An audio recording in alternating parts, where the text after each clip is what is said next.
Can everyone hear me? There we go. Yes. There you You go. know what? This happened last night where like the first 2 seconds, like I started talking and nobody heard me. So that's okay. Welcome everybody again. This is our second show of 4, and we obviously had one last night.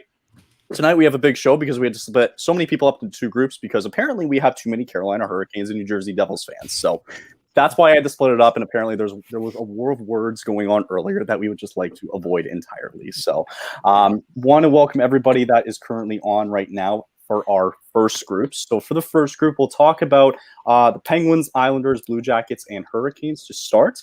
But I want to introduce, we got Lance from our Blue Jackets podcast. We got Bailey, Kat, and Zach from one of our Hurricanes podcasts. We got Alan from the other. We got Sam from the other. We got Jeff from our Mind Your Pucking Business podcast, and Lucas from our Pens Cast podcast. So how's everyone doing tonight? Good. Great. Living the dream, man. Good. It's Friday. Is it hockey season yet? Please. Well, I think we can kind of get going, though. I want to start with one of the teams that we don't have currently, and everybody's going to have to talk nicely and say some nice words about these guys and maybe say some mean stuff, too. That's okay. But why don't we get going? How's that sound? Let's do it. Cool. Let's do it. So let's get the ball rolling here. So we got the New York Islanders first up on the docket as soon as it loads here because my computer is slow as heck. But there we go. And I got to change the background too because the stream's going so well. But so we got the Islanders first. Obviously, we saw kind of what happened last year where they barely snuck in. It was a little bit of a race between them and Pittsburgh and Florida right at the very end. The Islanders managed to sneak their way in. Things didn't obviously work out in the first round with them as they were one and done against the Carolina Hurricanes. Hurricanes guys can clap, yay. You're welcome. And as it pertains to their offseason, it was fairly quiet. I mean, their draft, they didn't do much in the draft as it pertains, I believe, to the first round. They didn't have a first-round pick, if I'm not wrong. And then as to seeing what they added, they added a little bit of Carson Kuhlman, Julien Gauthier, losing Bailey in that trade over to, or I think they lost him in waivers over to Chicago. But I think the big one too, and that's not on here, that may have shocked a lot of people, was some of the extensions that they had as well this offseason. One being the Pierre Engvall one, that was a 7-year deal. I think it was at like $3 or $4 million. So so that's kind of the Islanders there. It was a very quiet offseason, but I wanted to bring it over to the group, and anybody can chime in to start about how we felt the Islanders did this offseason. Whether we like them or not, I don't know, but just kind of how do we feel about the Islanders going into next season? And I'll leave it as an open floor to anybody. I mean, like you said, they didn't make a lot of moves, but you saw them in the first round. They looked strong. Sorokin played like a Vezina goaltender, and you have key pieces. You have key pieces there. You have Barzell, and they acquired Horvat in that big trade. And I think what was really the key factor was Horvat did not show up in the playoffs. You were expecting Horvat to make a big splash in the playoffs, and you saw nothing. And, you're paying him that much money to, make it further in the playoffs, but you could obviously tell home ice advantage played a huge part in that series. And Carolina was fortunate enough to steal one in New York and then end it in New York in that overtime winner. So if I were to project them, I think that they probably just missed the wild card. They have a couple of good pieces there already. But I think if you give them maybe a year or two, let some of those guys develop, and if Sorokin keeps playing the way he's playing, that they're going to be a deep team for years to come.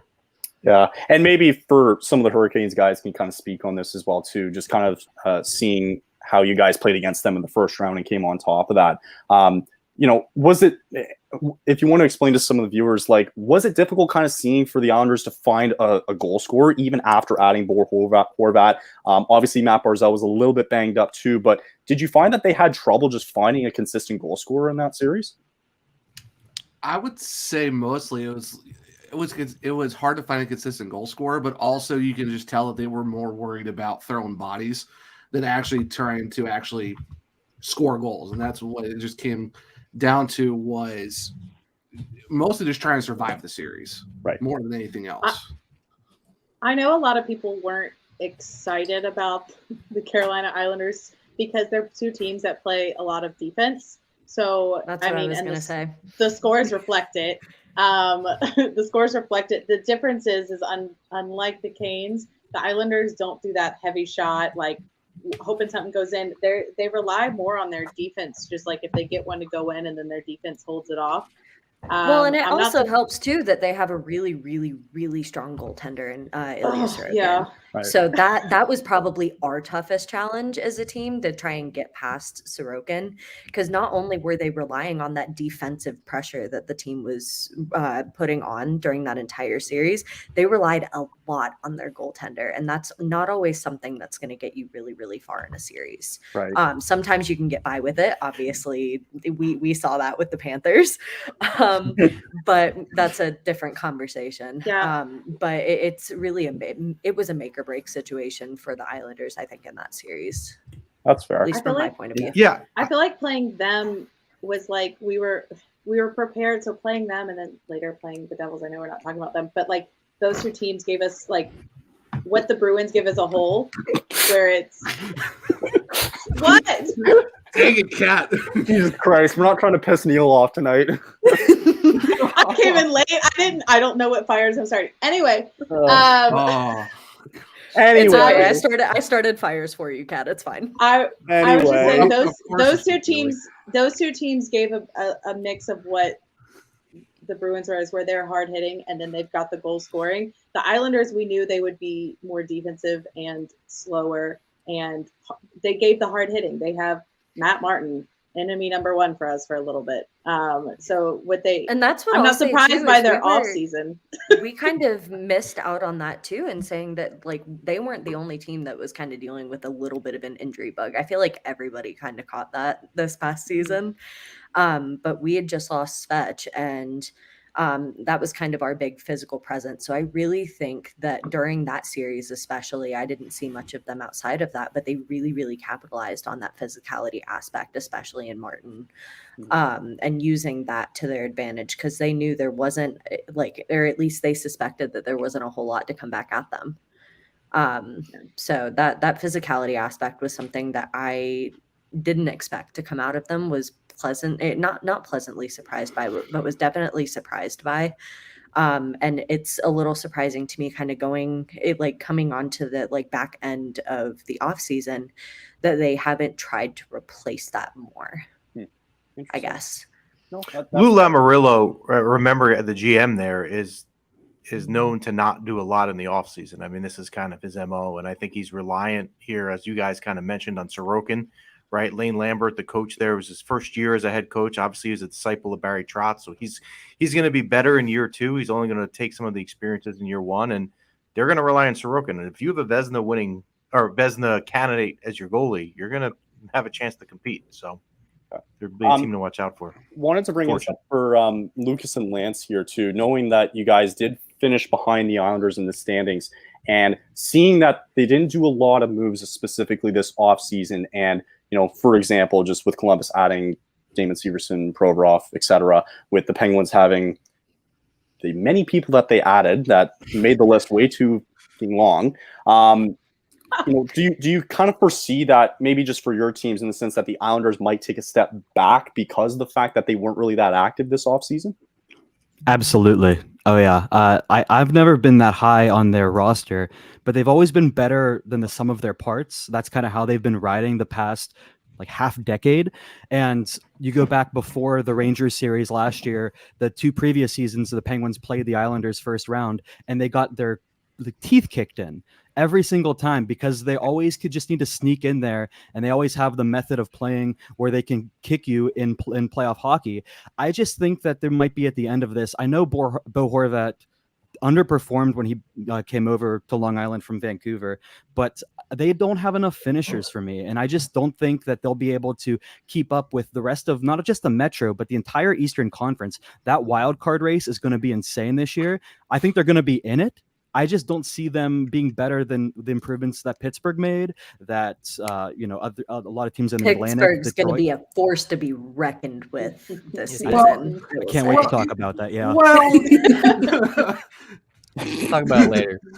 So yeah, I personally, I'm not going to mention all the other teams that I think the Blue Jackets are going to actually finish in front of this year for once, but I think the Nice, Islanders Bailey. Nice. Good are one. going to be not very high on the Metro list this year.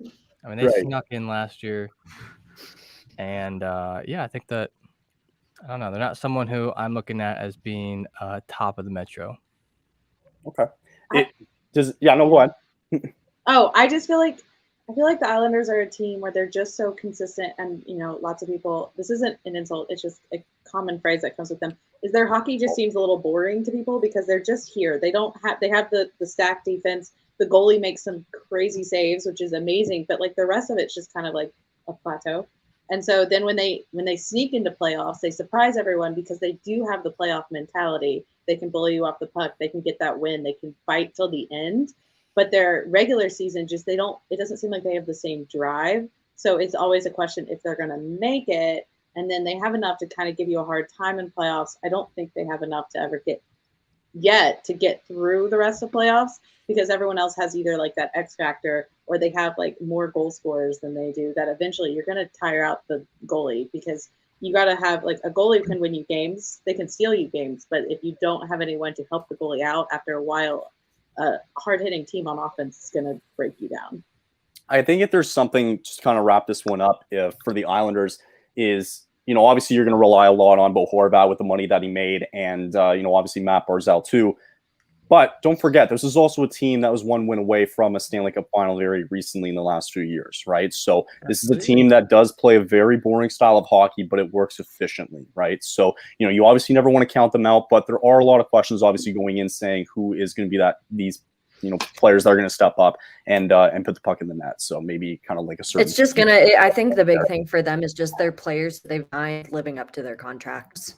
That's going to be the huge thing for them. Well, and they also got to hope that everyone else in the Metro doesn't absolutely just run away with it, and all those guys in the Atlantic who also just got better as well across the board, they don't go and start running away from them as well. So I think there's a lot more teams in the East that could probably knock out the Islanders to not make it because the whole Eastern Conference is just absolutely stacked right now. So it's that's the Islanders. They have to hope that not everyone just all pass them just because everyone just got better. And they're a team of small victories. Yeah, you can't. I feel like over here you can't be good because everyone else is going to be great. So if you're just staying here, you're not going to be able to catch them if they're all going up and you're just. Basically, the Islanders can't rely on Pittsburgh to lose to the Jackets and the Blackhawks at the very end of the season and stuff like that. So it's like that's I think for the Islanders. I didn't do it this time, Kyle. I'm just used to it at this point. It's fine. No, I'm just saying, but that's just what it is. It's just the Islanders cannot rely on help this year. They really just can't, and that's where it's at right now for them. It is going to be difficult because I talked about this last night in our Atlantic show that I am one to believe that Atlantic division is going to be very difficult to manage, especially when it does come to that wild card race, and we'll kind of get into that later. So, okay, perfect. So let's kind of move on. We got about 5 people in here that are Hurricanes fans, and Bailey does have to go somewhere soon. So let's just jump right into it. So let's get this over with. Tell us how you really feel, Kyle. Yeah. Oh, I will. Let's talk about Carolina, guys. So yeah, I mean they were second overall in the East, but they were first in the division. Just finishing talking about the Islanders, getting through them, getting through the Devils, and unfortunately coming up short against the Panthers in that Eastern final.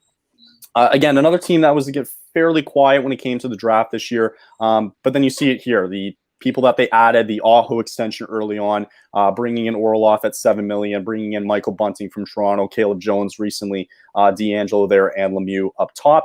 Not big losses when it comes to Pacioretty and Gostisbehere, but it does certainly look like the Hurricanes were trying to load up again, and I believe they were also in the conversation with Erik Karlsson as well, and now you see him in Pittsburgh too. So, so I think in my eyes, real quick with the Hurricanes before I pass it off to you guys, is I think they're on the clock when it comes to this season because there's been a couple of times where they've been knocking at the door, trying to get to a run going, trying to get to that cup final. There does come a certain point where guys will get older and your window is never usually that big unless you're the Tampa Bay Lightning, I guess.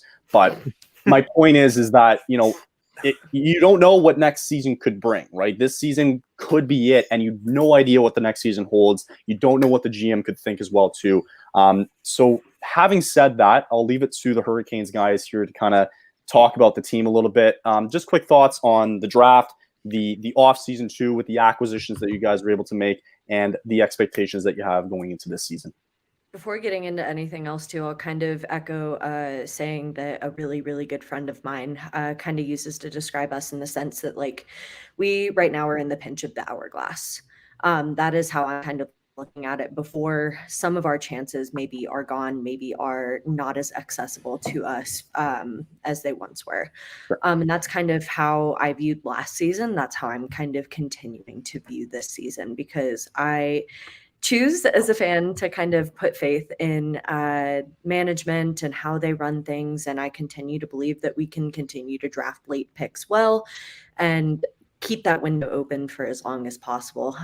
But again, there's only so much that I guess you can help, as you said, with players getting older, with money kind of running out, with these big extensions that are kind of coming up for us, especially next season. That's something that I know me and my co-host talk about a lot on our podcast, and just kind of talking about those extensions and what that might look like for the team next year, because draft picks aren't going to fix everything. Prospects aren't going to fix everything. So I'll kind of pass it off to you guys and kind of echoing that. All right. Does anybody want to take it?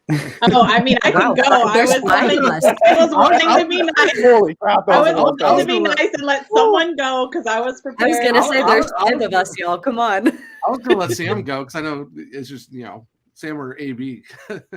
We can go on forever if it's just 3 of us. I'll go here. So at the draft, I mean, you draft Bradley Nadeau, which is a goal scorer, obviously. And I think that's good, but he's not going to make an impact right now. And all the focus is what the Hurricanes can do now. They're that close to winning a Stanley Cup. And when you look at the additions that they've made, all on the blue line.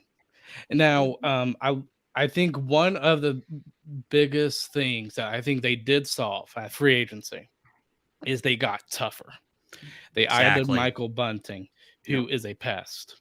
They added Brendan Lemieux, who didn't he like bite someone's finger or something? Kachuk. Yeah, it was Brady Kachuk. He may have been hungry. You never know. People telling us we need to get tougher, and then we go find guys that bite people, and they're like, "Oh, maybe we didn't mean for you to get like that," and we're like, "We didn't. You didn't clarify, so we went this route." We're like genius here. You got to specify your words here, guys. As much as we love cannibalism here, let's also forget who his dad was too, who was also a big pest, but could actually score goals in quads. Yeah, so. I was about to say hopefully he can score like his dad too.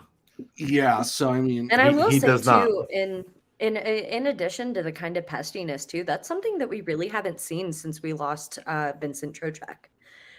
Yes. Too, or at least in my eyes. You can have him back if you want him.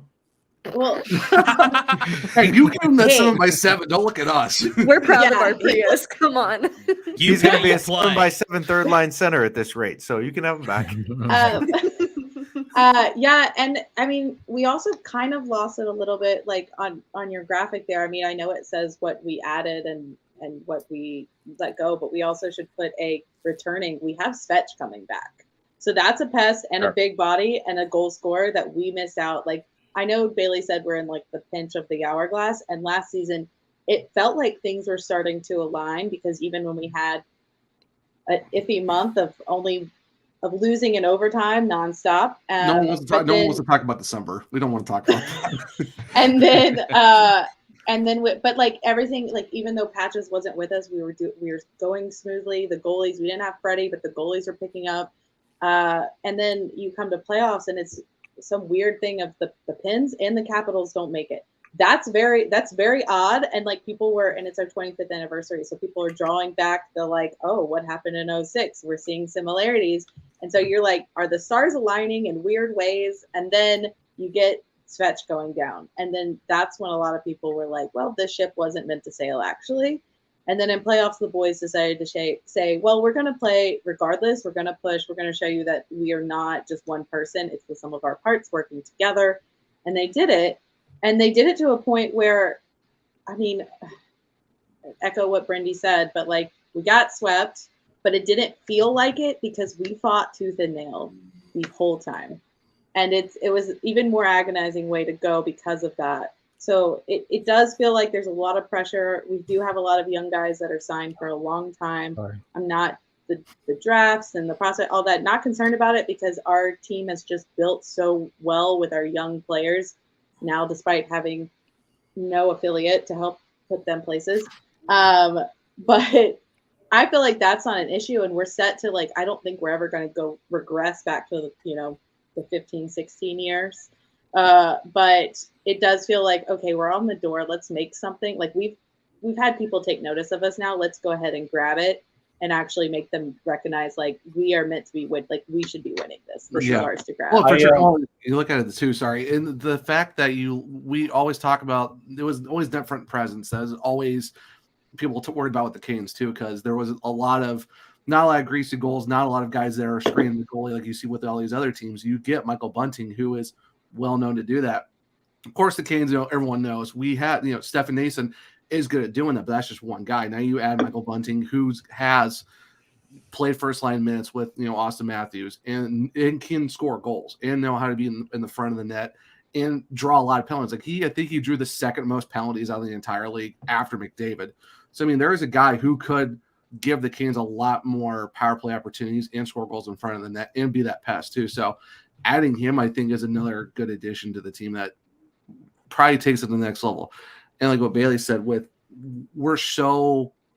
it's that window is so tight now for us, and the fact that you look at contracts, you got to worry about getting Slavin back. You got to worry about getting all these other guys extended too. It's like you got to figure out how to extend the window, but also know like you got to make sure you win now and look at the future too. So it's a very interesting time for the Canes, where you're up to the cap and you're trying to figure out what to do. I look at it as a comfortable win now mentality. Yes. Which is why nobody understands why we're collecting defenders like Infinity Stones. No one understands because everyone's like, you need someone to score goals. Why are we just collecting them? And like I think we're over. I think we have 23 defensemen. We have too many. Like we have, oh my gosh. You can only hold 23 players. He might get a bit little bit. Angela will help your power play. I want to bring Alan in because I'm sure he wants to talk about it too. And maybe I'll ask him this question as well. What did you see from that Florida series that needs to change going into the season? And the expectation is to obviously get into the playoffs again and go on a deep run. What did you see from that Florida series that needs to change and that you want to carry over into this next season? I think physicality was the biggest thing. You could tell we weren't physical from the start.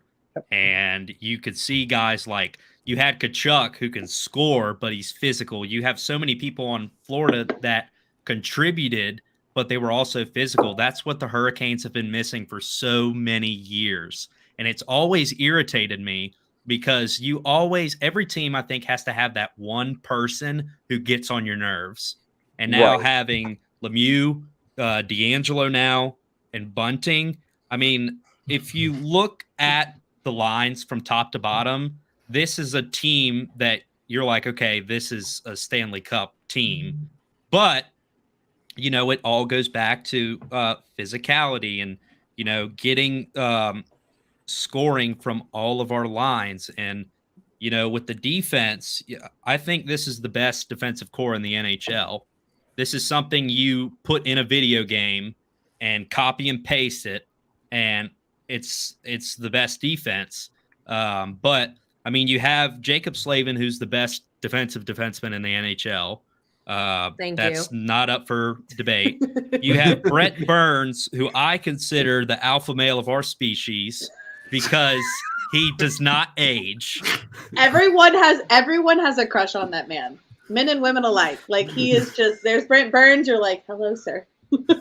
But I'm big beard. But with Orlov's contract too, Shea is getting paid $5 million.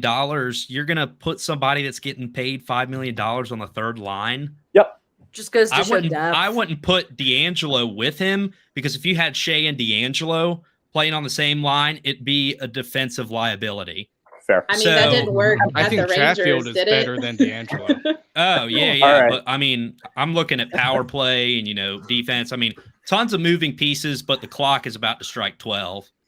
And you know what? That's exactly again what I was going to bring up is that as much as it is like again high expectations again coming into the season, but the like Bailey mentioned early on too, right? The sand is quickly it's starting to go away, right, in the hourglass. So yeah, it's not a lot of time, but hey, I mean, you're still in that window. I think it's important to still be in that window. Speaking of windows, I think we have a certain somebody who wants to say his piece. It looks like. Oh no! Oh no! Oh God, Neil, here we go. Well, Neil, first of I'm all- sorry. Whatever Hello my there. co-host said, Neil, I am so sorry. I cannot. Yeah, control yeah, what they do, yeah, so yeah, I'm so Zach, sorry. Hey, Zach. no, we found common ground somewhere. It's fine. Jesus Oh. Christ, what's happening to I us? still don't know what I said wrong. Oh, I'm No, so. it's me. I It's don't me. even know I'm what the happened. problem. I don't even know what happened, and I'm already scared. Yeah, I I'm was just late. also Apparently, I curious. missed I something. thought Guys. I Okay. thought Neil, the Devils Neil, I'm was booting the out in other 5 day. minutes. You got 5 minutes. What do you I have want? 5 minutes to do what? To just basically say one Losing thing. the second round. You have the best defensive core in the NHL. Are you smoking? For now. You mean to tell me that Brent Burns is one of the best offensive defensemen in the NHL? The dude at some point is going to fall off. Number 2, Brady Shea. How much longer is this man going to actually be relatively decent before he falls off? Let's keep going. Jacob Slavin. First and foremost, I completely agree with everyone. Hold on. Neil, Hold on. Neil. I'm not. Can I finish? Jacob Slavin, I agree, is the best defensive defenseman in the NHL. I do not Thank you. disagree with that. No, next thing, Tony DeAngelo. I'm not even going to mention the fact that he's on the team, although I just did. But you know what? I don't really care because I hate Tony DeAngelo on a multitude of different reasons. So I'm going to leave it at that. Jeff, how you doing, man? Good to see you. Good to Good. see Nice everybody. to see you, Neil. Hope you're all doing well. Tri-State represent. Tri-State. I will just say this. I understand the whole attitude of getting, you fought to the very end against Florida. And yes, look, first and foremost, we lost in 5 to you guys. Not going to disregard that. Yeah, I was there. You got your ass kicked. Keep going. Yeah, if anybody needs to get better defensively, it's y'all. Oh, okay. All right. Sure. Yeah. Dougie Hamilton's fine. Jonas Siegenthaler is awesome. John Marino's one of the most underrated defensemen. We have Luke Hughes coming into the fold. Simone Nemec is kicking ass. Colin Miller actually is a very solid, one of the more solid defensive defensemen in the NHL. We But we're are talking doing about right justly. now, But not the Talking future. about right now. Right now. I am The talking team- about right now. Luke Hughes and Simone Nemec are both coming up this year. But the team, aka the Hurricanes, that everyone going into playoffs and everyone said, wow, they really can't score a lot of goals. How many goals did we score against you guys? Quite a lot. True. Quite a lot. And I won't disregard that. But you know what? Here's the thing. We had nothing to lose going up against you guys. You guys Neither had did we. everything to lose. You guys had everything to lose against Florida, and you got your ass kicked, quite frankly. I just didn't know where to put it. We got our ass kicked by you, and I will admit that. Not happy about it. But you know what? I felt even more pissed off that we lost to you guys when you got swept by the Florida Panthers. That's fair. So, So you that's were the thing rooting that irritates for me. Carolina. Yeah, you always root for the team that beats you because then you feel better losing. I have never in my life ever Neil, done that. do you worry about the goaltending? Do I worry about the goaltending? I don't worry about it as much as every single other media personality out there. Okay, I should. Okay, fine. Okay, Look fine. look Let me where ask it you got this. you in the playoffs. Vitek Y'all got Vanacek was a. smoked. Here's the thing: the Devils I the love year Kyle's before, reaction. the Devils the year before missed the playoffs tremendously. Why? Because we had 7 different goaltenders playing. Everyone said if we had half decent goaltending, they would get in the playoffs. While Vitek Vanacek wins over 30 plus games, Akira Schmid is becoming a future franchise goaltender who I have seen play since the USHL days. And yes, we ran into a Carolina team that has more experience than us and quite frankly kicked our ass. But we just went through a 7-game series with our most hated rival. Sorry, Jeff, don't mean to bring it up. But we went through a 7-game series against the Rangers. And then less than 48 hours later, we start playing you guys. So am I making excuses? Technically, yes, but not really. My point is this. Vitek Vanacek's going to be fine. Akira Schmid's going to be fine. The world is not coming to an end, and this is legitimately the first year the Devils have an opportunity to compete for a Stanley Cup. That is all I wanted to say. Hey, Neil. I'm having a great time. I'm with you, Bailey. This is really entertaining. Kyle, were the Devils on last night, or was it when are the Devils supposed to go? I don't give a shit. I have no control over this show anymore. Kyle, technically speaking, this is your fault because you told me to do this. Yeah, it's totally my fault. Yeah. So, I could have just not done it. Yeah. Hey, Neil. I will say, Neil, you can I have love how my you're drinking spot. I wine. unfortunately got to head out of here, guys. Oh, this is All right. unfortunate. Yeah, Yeah, thanks. well, Bailey. Really appreciate it. Neil, it was fun arguing with you. Have fun. And it's great to meet you as well. Also, can I, for all my Canes people here, can I also talk about how we had the floor, talk about the Canes, and once again another team took our spotlight to be talked about, just like it does normally. You guys have talked more about the Canes than any other team so far. I'm really, and there's a reason for that. We've only talked about the Islanders. There's no one else for them. Sorry. Oh my god. But let's shift to a different team. Enough of the Hurricanes. Kyle, talk about the Blue Jackets. Lance is here. Talk about the Blue Jackets. That's exactly what I'm going to do. Thank you. Should I leave now? Do you want me to leave now? Hey, Neil. To be fair, up to you. I don't care. I will say nothing.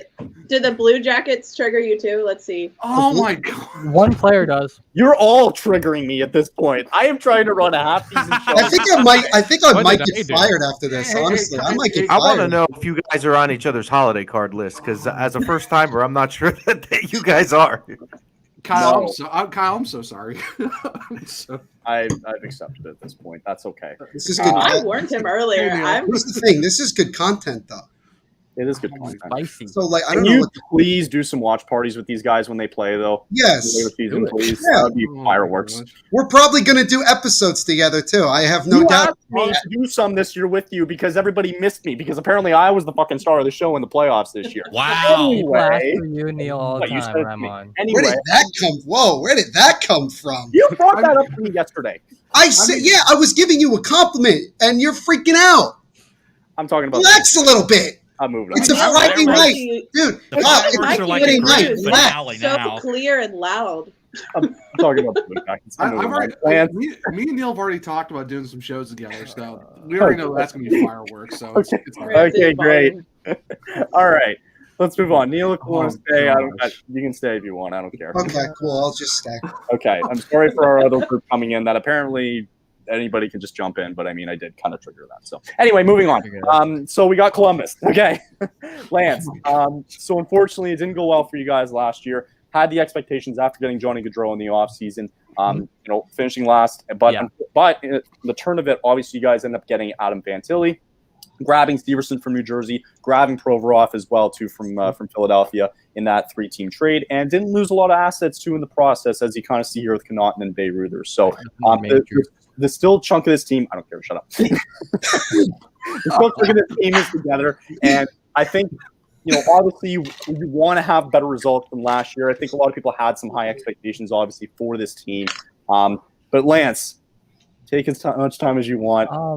How are the Blue Jackets? Lance, take the next 20 minutes, man. You got a lot of time. We didn't really have Connaughton really on our team. I think he was just a pass through for something. I just found it on the transactions list. So. That's fair. That's fair. Yeah, he was part of. I think he was part of one of the big trades. He went to Las Vegas, maybe. No, I'm sorry, LA. I think one of those teams out there near California. Who cares about any? I mean, Kyle, you did forget about Corpus Salad. He did go to the Kings. Yes. So, last season already we lost Gavrikov. Oh, what do you fucking do? And so now. Senators going to the talk about this a little bit later here with Ottawa because I think they picked up a good one in Corpus. Yes. Losing Gavrikov was unfortunate. I mean, he wasn't our top tier guy, but he was far from being our bottom guy too. Right. The biggest thing for me coming back this next year is yes, we added some good pieces, but we also get Werenski back. He's our all-star. He's been an all-star for 3 years in a row, other than Seth Jones at one time. Right. And so we get him back along with the additions of Provorov and Severson. And yeah, I mean, Bayreuther, he was kind of a up and downer between the Monsters and the Jackets here and there. I'm not sure we're going to feel that quite as bad. Tim Burney also he rejected the qualifying offer, so he's not going to probably play this year at all. I'm pretty excited for the addition. I mean, who couldn't be excited for the addition of Adam Fantilli? That's going to be cool. I don't know that that's like last year. As soon as everyone's like, "Oh, we got Johnny Gaudreau. Oh my fucking god! Oh," and they're all like, "Oh, we're going to the playoffs. We're going to be there." And it's like, no, dude. Like the team is still the team. That's one guy, and our coach was still the coach. That's one guy. So that's another thing. Addition of Mike Babcock. So when I first heard the news, I was kind of a little bit like, dude, that guy, really? Come on. But with his agent or whoever has been doing some good PR for him, because I mean I'm on the Mike Babcock train now. He just got done coaching some college level. So were the Leafs. Sorry. Ouch. I love it. But he went from the NHL. He said himself, he's like, I got to be around people other than NHL experts, and he's like, I learned a lot how to communicate with people. How to like interact with the younger kids, which on average, the Blue Jackets are a very young team again. And we have a lot of up and coming prospects, which is our future hopes and dreams. Dear God, please help. Obviously the way the season last year went, it's going to be better. It's going to be. I mean, there's only one way it could get worse. And that's like, we had the record for the most man games lost last year due to injury. We barely ever, we never had like three dudes, like three more main guys. Line was hurt almost right away. Then Werenski out right away. Danforth out for the whole season. So, it just got kind of tiresome. I'm really excited to see what this offense is going to end up doing. We have Kent Johnson in his second year. We really need Sillinger to stop sucking. And we get another person returning who we didn't have it all last year was Alexander Texier. Yeah, sorry, Sillinger. Sorry to throw a shade at you, man, but like last year was not good. Figure it out. He was trying to find a more professional word than sucking. Yeah, no. I feel like you were the first team to really get the injury plague last year, and it just seemed like a little domino effect for you guys. Yeah. And I mean, you got Gaudreau, which is like great, but like when you take into account, like people are like, he's not doing anything. But it's also like, yeah, but his other pieces they got taken out. Right. And it's also his first year. Like it's not gonna like magically work. Right. No support at all, really. Right. It also must have been a little. We talked about the Islanders before, but them booing your boy Johnny because he picked y'all instead of them. Whatever. I personally believe that both him and someone like Mac Babcock can look at. I mean, our prospect pool has been rated at least number 2 by many different people. Buffalo Sabres are up there as well too, right? So realistically speaking, he's in it for the long haul. He wasn't in it just for 1 year, right? He's got he's got 6 more years on his contract. So 1 year compared to those next 6, it is what it is. And yeah, you're right. Some of the pieces were hardly ever there together. I mean, they even put Line in at center last year to try it out. We may be seeing possibly some more of that again this year. We'll see how that goes. Line, Gaudreau, and Jeanneret were our top 3 point scorers, followed them by Rosovic, who I think I like Rozzy, but man, he could definitely maybe get traded. So that's where I'm at with the offense, and I'm just being 100% honest. These underlying comments after he mentions the players. I know. Hey, Lance, how do you feel about the goaltending? I mean, because that's what I was about to say. I'm getting there. The thing is, you mentioned earlier about goaltenders not having a defense in front of them. Hey, Jacob, what's up? Long time no see. What's up, Jacob? Jacob. So he's going to bring up Vegas, I swear. Yeah, he's going to bring up. He's going to bring it up. There it is. They deserve it. Anyway, yes, continue. Yeah. So yeah, I mean, we obviously lost Korpisalo. He didn't feel like the backup this year or the second goalkeeper at all.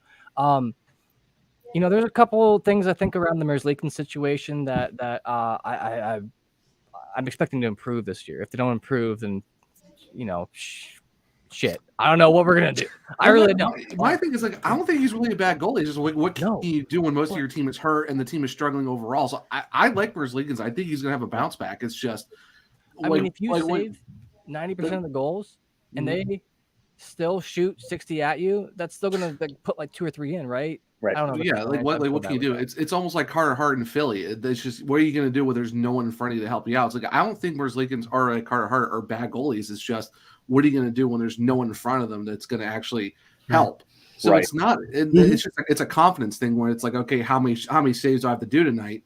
Like you said, you let 2 or 3 against 60 It has shots. to get It's still pretty good. Your save percentage. It has to get through 5 other guys to get to the goalie, and then after a while, like correct. So it's not on the goalies. And Lance, I have to give you in the fifth line a lot of credit. Like you guys showed out all season too last year. So I mean, a lot of sellouts even towards the end. Yeah. So I mean, it shows that's a diehard fan base out there. Yeah, it shows that Columbus knows how to, because I'm from Northeast Ohio myself, so I know like Ohioans really know how to back up their teams. So I think you guys will take a step forward. How much we don't know for sure, but you can't blame the goalies. That's not a knock against you guys because you don't know, because you have to see how the whole team is together now with all the new additions and just having everyone back together. I mean, you can only go up from having second game. I know, right? We're like we had like 29. That was a little subtle. You can only go up. I know you guys were at the bottom, but I know you guys. Lance, do it. I was gonna say, Lance, take it from. Lance didn't take it as an insult. Okay, he understood what I was saying. No, I got to be real about it. I mean, it's silver lining. Kind of have to be. Yeah, certain points. It is what it is. Awesome. Lance, I was going to say that, like, honestly, like, take it from somebody who saw their team finish towards the bottom of the NHL for like several years. That really you can only go up from like being at the bottom to that to then, go. You can. So, and the Blue Jackets, I think, are slowly but surely building something, and I think it's just going to take time as any rebuild goes through, or you rebuild more than once. Well, I mean, AB, Sam, and Cat all could say too. Like the Hurricanes were also the Dark Ages were also a really bad time for us as well. So we've all been there and done that.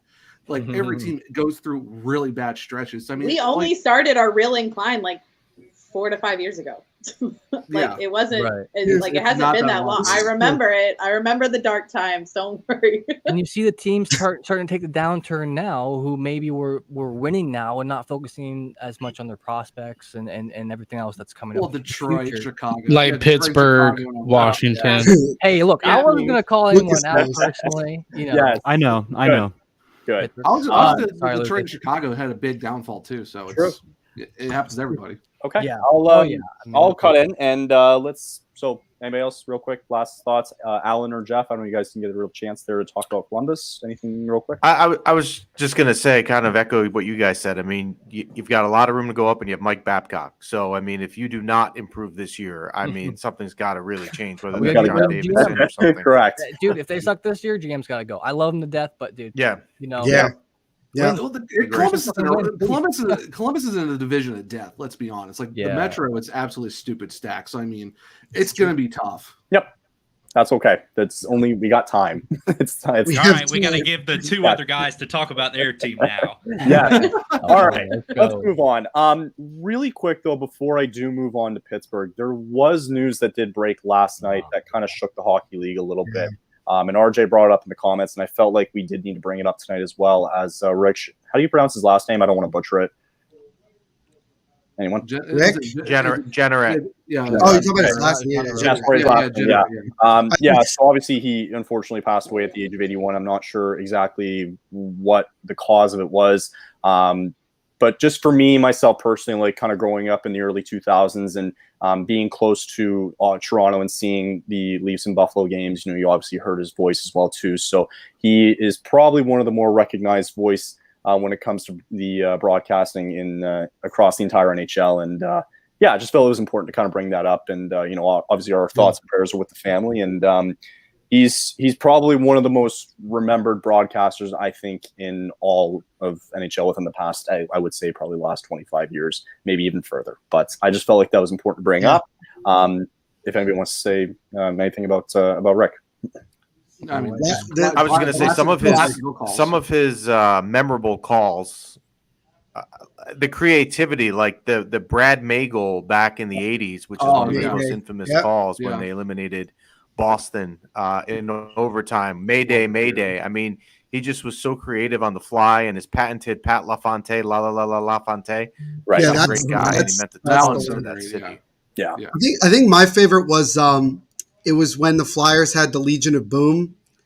Or the Legion of Doom, excuse me, and he said, like, are you ready, Legion of Doom? Here come the Buffalo Sabres. I don't know why I like that one more than any of the others, but for some reason it got me so hyped up to like just hear that. But like he is one of the greatest, not just like broadcasters in hockey, but in sports. And I think Doc Emmerich actually was on a live podcast earlier today, and he talked about how much, this guy like really meant to the hockey world and how much he really helped, with the, putting the Buffalo Sabres on the map, and he's going to be an iconic voice. So yeah, it came as a shock for sure to hear his passing, and obviously thoughts and prayers out to him and his family during this time. Cool. All right, let's move on.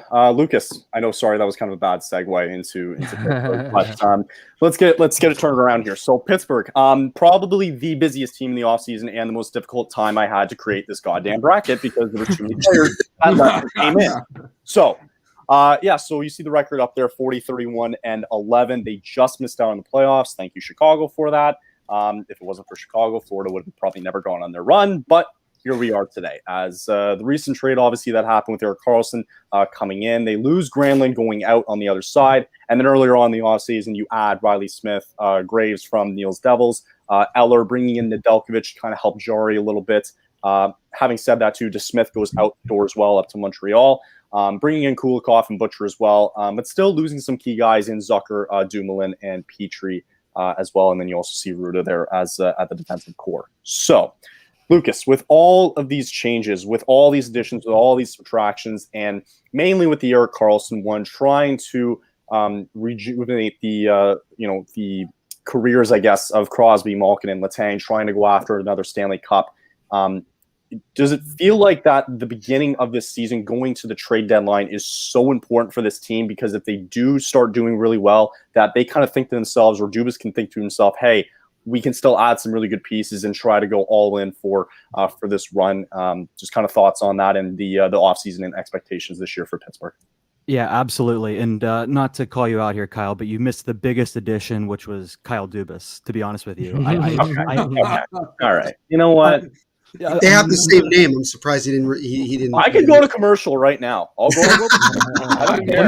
Let me cook here for a second. Okay. Don't bite the hand that feeds.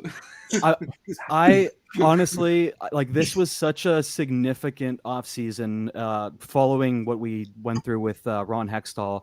It was honestly, it's such a breath of fresh air. And that's why I mentioned Dubas, because what he's come in and done to this team is just, it's so relieving, and there's excitement in the air in Pittsburgh right now, where, if you're an outsider looking in, we've been spoiled. We had Lemieux, Yager had a few really, really bad years, and then we went into the Malkin Crosby era, and it's been gravy ever since. But the last few seasons with Ron Hextall have been legitimately terrible. Last offseason, he gifted Neil and the Devils John Marino in a terrible trade. The Jeff Petrie deal with Montreal with Mike Matheson, that one was a disaster. Jan Ruda signing, he destroyed the defensive core last year, and that doesn't get talked about enough. But that was something that really has irked me. But the core of this team, I know they're old, and there's so many jokes you can make about the age. The average age, I think, is 31. And it's true. Like, that's the end is near. The end is very, very near. But Kyle Dubas gave these guys at least another 2-3 seasons where they can actually compete. And I don't know if they're going to be Stanley Cup contenders. I think they're definitely going to make the playoffs because, like we said before, they missed by 1 point last season, and it was because they lost to Chicago and Columbus back-to-back. With the additions that they've made, they're going to get more than one extra point this season. But obviously, there's other better teams that have improved in the Atlantic. A couple other teams in the Metro have gotten better. But up and down, it's such a different team. It feels like there's energy in Pittsburgh for Penguins hockey, but a third of the team has changed. The lineup is completely different than it was on game 82 last year, and we're not going to really know until we see how it works out on the ice. I still have concerns. I was not a fan of Dubas re-signing Tristan Jarry to 5 years. I was gonna ask you about your goaltending, like how you felt about your well, let's get into it. Yeah, because we had Ned too, and like you bring in him, like we had Ned, and we have a streak of making our goalies look really good and goalies we play against look really good. But then when they go off away from us, sometimes they don't follow that suit. So I didn't know, like Ned struggled a little bit when he left us. So I don't know how you're feeling about having him, and then also the Jarry signing. I'm not too concerned about Nedeljkovic. I think that he was in a tough situation with Detroit where he was handed the keys. Obviously he left a great situation in Carolina. You guys had a great defensive group for him to play behind, and his numbers showed for it. And then he goes to Detroit where, not to mince words here, but their defensive core, the years he was there, and even now, I hate their defensive core. It sucks. Other than Mo Seider, they have nothing there in Detroit that excites me at all on the back end. So I think in a backup role, he could be fine. But the concern is with Nedeljkovic is more with Jarry, because Jarry's been so inconsistent, and also so injury prone. If we have to throw the keys to Ned long term, that does concern me a lot. Mm-hmm. And I liked DeSmith. I probably equally as much as I like Nedeljkovic, but we've saw DeSmith in long spurts last season because of how injury prone Jarry has been. And DeSmith kind of held his own. I didn't like it at the time because there were games where he would just let up a 5 or 6 spot, but overall his numbers looked pretty good last year. And if you compare that to what Nedeljkovic had last year, it's not as good, but obviously he's coming over to a different team with a different defensive core. But more than just that, the offensive additions in the bottom 6, the Penguins were atrocious in the bottom 6 last year, where all their goal scoring came from their top 2 lines. I'm still not as confident there. I do think depth scoring is going to be an issue going into this season. I think Dubas is going to look to make some changes either early in the season or as the trade deadline approaches to fix that. One of the names I heard was Tatar, which I think some of you guys are familiar with. Neil, he was over in New Jersey, obviously, at some point. But I think he would be a good scoring option for the bottom 6. I think the rest of the guys are solid, defensively minded forwards. Don't see a lot of scoring, though, unless Alex Nylander or Drew O'Connor can up their game. Andreas Janssen was a good depth addition. I like him, too. But overall, I mean, I expect this team to make the playoffs. And if they don't, it's going to be a huge disappointment. They went all in with Erik Karlsson, that trade, even though I don't think they gave up too much value. All things considered, they got a reigning Norris Trophy winner. But if they miss the playoffs again, it's a disappointment. Yeah, very well said. Yeah, I totally agree with everything you said there. Yeah, go ahead. No, it's because talk about Alex Nylander for a bit, because I was down in Charlotte covering the Checkers for a little bit and saw Wilkes-Barre play down there for a little bit, and Nylander looks good, but you see he struggled in Buffalo, struggled in Chicago. It seems like he's good in the AHL, but it's just whatever reason it just doesn't click. So I think for you, it's if you got to hope on Nylander to get good, that's going to be tough. But in terms of just everything else, I think it was what your name cheer, someone was talking about the team last year, in one of his videos most recently. He said it was just, you could tell that what was the identity. I think that's kind of what kind of Pittsburgh struggled with, was just trying to figure out, like you said, depth scoring wasn't there. Defense was just old. It just couldn't keep up, and goaltending was so inconsistent. So it's you said it perfectly, and it's you have a lot of roster turnover. So it's you got to hope that the team gels. Will it make the playoffs? Possibly, but it's like you said, it's going to be a very interesting season trying to see how a third of a team gets together and figures it out. And like I said, with the rest of the Metro and the Atlantic getting better too, I think Pittsburgh might be in a struggle, just like we talked about the Islanders and all that. Could be Pittsburgh, could be also in a fight for a wild card spot, possibly as well. But I know it gave a little life to the fans. Yeah, Lucas, I have a. Lucas. Oh, here, give Jeff. Yeah, Jeff, go ahead. Sorry, guys. No, go ahead. Oh yeah, no, Lucas. No problem. Lucas, I had a question for you. I wanted you guys to not re-sign Mike Sullivan because I wanted him to be who the Rangers went out and got. Were you happy that he's back? I'm just kind of get a feel for the fans' take on it, because I was shocked that it was even a discussion that he won't be back. Yeah, absolutely. I'm over the moon that he's back. It was so evident last year what the issue was, and it was Ron Hextall and Brian Burke. Everyone knew it in the building. Everyone knew it in the fan base. Everyone knew it, and you can only do so much with what you have. If you look at the seasons where he came in his first season, won a cup, then the next season did it back to back. He had a general manager who was willing to take risks and had a vision and a plan. There was a story that came out right after Ron Hextall was let go. I think it was Josh Yohe and Rob Rossi from The Athletic, where essentially whenever Ron Hextall first met with Fenway Sports Group, he met with them and they were like, okay, what's your plan? And he said, I don't have anything written down. It's all up here. So we were dealing with a guy who literally had no idea how to run a team. And I'm sure when you get some Flyers guys on to talk about it, they can attest to it too. It's the one thing we can agree on. Mike. But to go back to Mike Sullivan, he is a fantastic coach. I think obviously the coaches' salaries aren't public, but I'm pretty sure the new deal he got is like he's like second, like first or second amongst head coaches in the NHL in salary. He's a fantastic coach, and I expect him to do really well this year with this group that Dubas has helped assemble.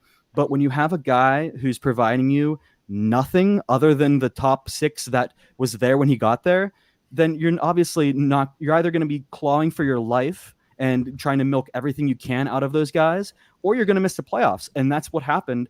They were down to the wire, and the moves that Hextall made were just terrible. A second-round pick for Granlund, and then 3 months later, he's a salary dump. Like it's none of it was ever Mike Sullivan's fault. He's been great in Pittsburgh, and the fans love him. It was always the management.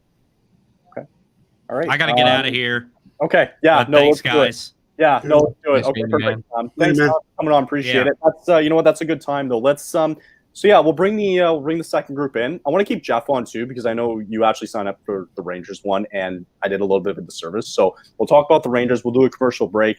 I want to thank Lance, Kat, Sam, and Zach for coming on. Neil, I want you to stay on as well too, and Lucas for that. Really, Brendan Moore is the most jacked coach in the NHL. Yeah, most handsome by far. That's great. Well, he can outbench his entire team. Here's the thing: he's an absolute unit. Outrun him too. Yeah. Also, I mean, he can probably throw a jersey on, come out, score a couple of Genos, and throw some fights and stuff like that. So we're still waiting for him to come over that bench and fight a ref one of these games. As soon as the gum leaves his mouth, you'll know it's on. Great. All right, I'm gonna head to commercial break, but yeah, thank you guys for coming on. We'll bring the second group on, and we'll get to the rest of the division. Later, guys. We'll be right back. See ya.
Oh, Kyle, speak. Did I click that? Dude, it happened again. What? Did I click that by accident? I didn't click it. I think you muted yourself by accident. Can you hear You're me? good Okay? now. No, you're fine now. This is happening live, people. No, I know it was at the beginning. Like I don't know why it does it, but it always happened at the beginning. But okay, we got a little bit of a smaller crowd here, which is actually nice because I can actually bring in this nice overlay that I worked so hard on. Kyle's like, to do it, and I'm like, yes, finally. So hey, we got a nice little overlay because now we have everybody on. So we are official, guys. yay! You good at our job. Adam from our Devils podcast as well too. He should be coming on. I haven't heard from anything from him yet, but we'll give him some time to come on. So we'll kind of leave that for later on. Bob was just telling me too that he actually has to head somewhere as well. So Jeff, I'll put you after Washington. So we'll do Washington first. We'll go to the Rangers. We'll go to Philly. Forgetting the teams now, and then we'll finish off with the Devils if that's good with everybody. Works for us. That's good to me. Hey, Bob, you have the Giants game on behind you? I do. We get the Giants. Yes, and the he Panthers does. here I have tonight. the Giants game on like right here on my TV.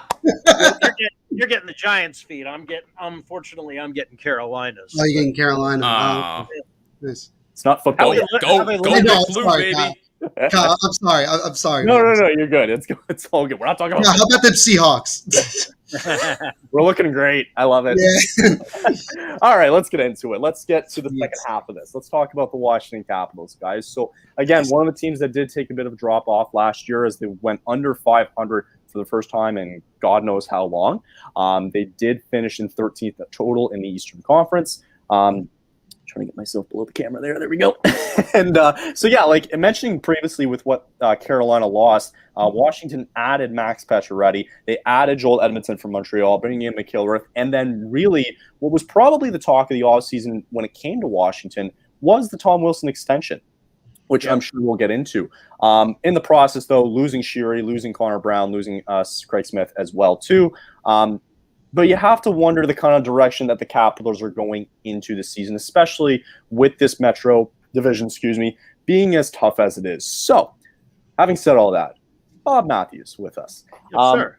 Overall, again, just previously mentioned there, the additions, the subtractions for the Capitals, not the best of seasons that they've had, although, recent Cup winners back in 2019, I think it was.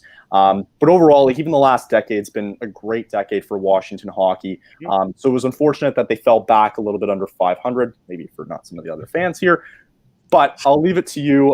What do you see the Capitals doing this season? Is it more of just a kind of watch for Ovechkin to try to break the goal-scoring record, whether it be this season or next season? Your thoughts on the Washington Capitals? I think what you're seeing is the beginning of the transition away from that veteran core that won the Cup in 2019 and that made the playoffs all those years. Now, if you're a Capitals fan, one of the things you can console yourself with is this is one of the few organizations in DMV sports that you can give the benefit of the doubt to. They have made the playoffs on average almost of 3 out of every 4 years since they first made the playoffs back in the early 80s. So the law of averages says they fixed this thing in the offseason. Now, in practicality, we're going to see. But, yeah, you're going to see a lot – you're going to see a really different roster this year. Obviously, it's still Ovi and the Oviettes, but we are starting to see that influx of youth that they've kind of been – putting off for the last few years to see if this veteran core can possibly make one more run at a cup.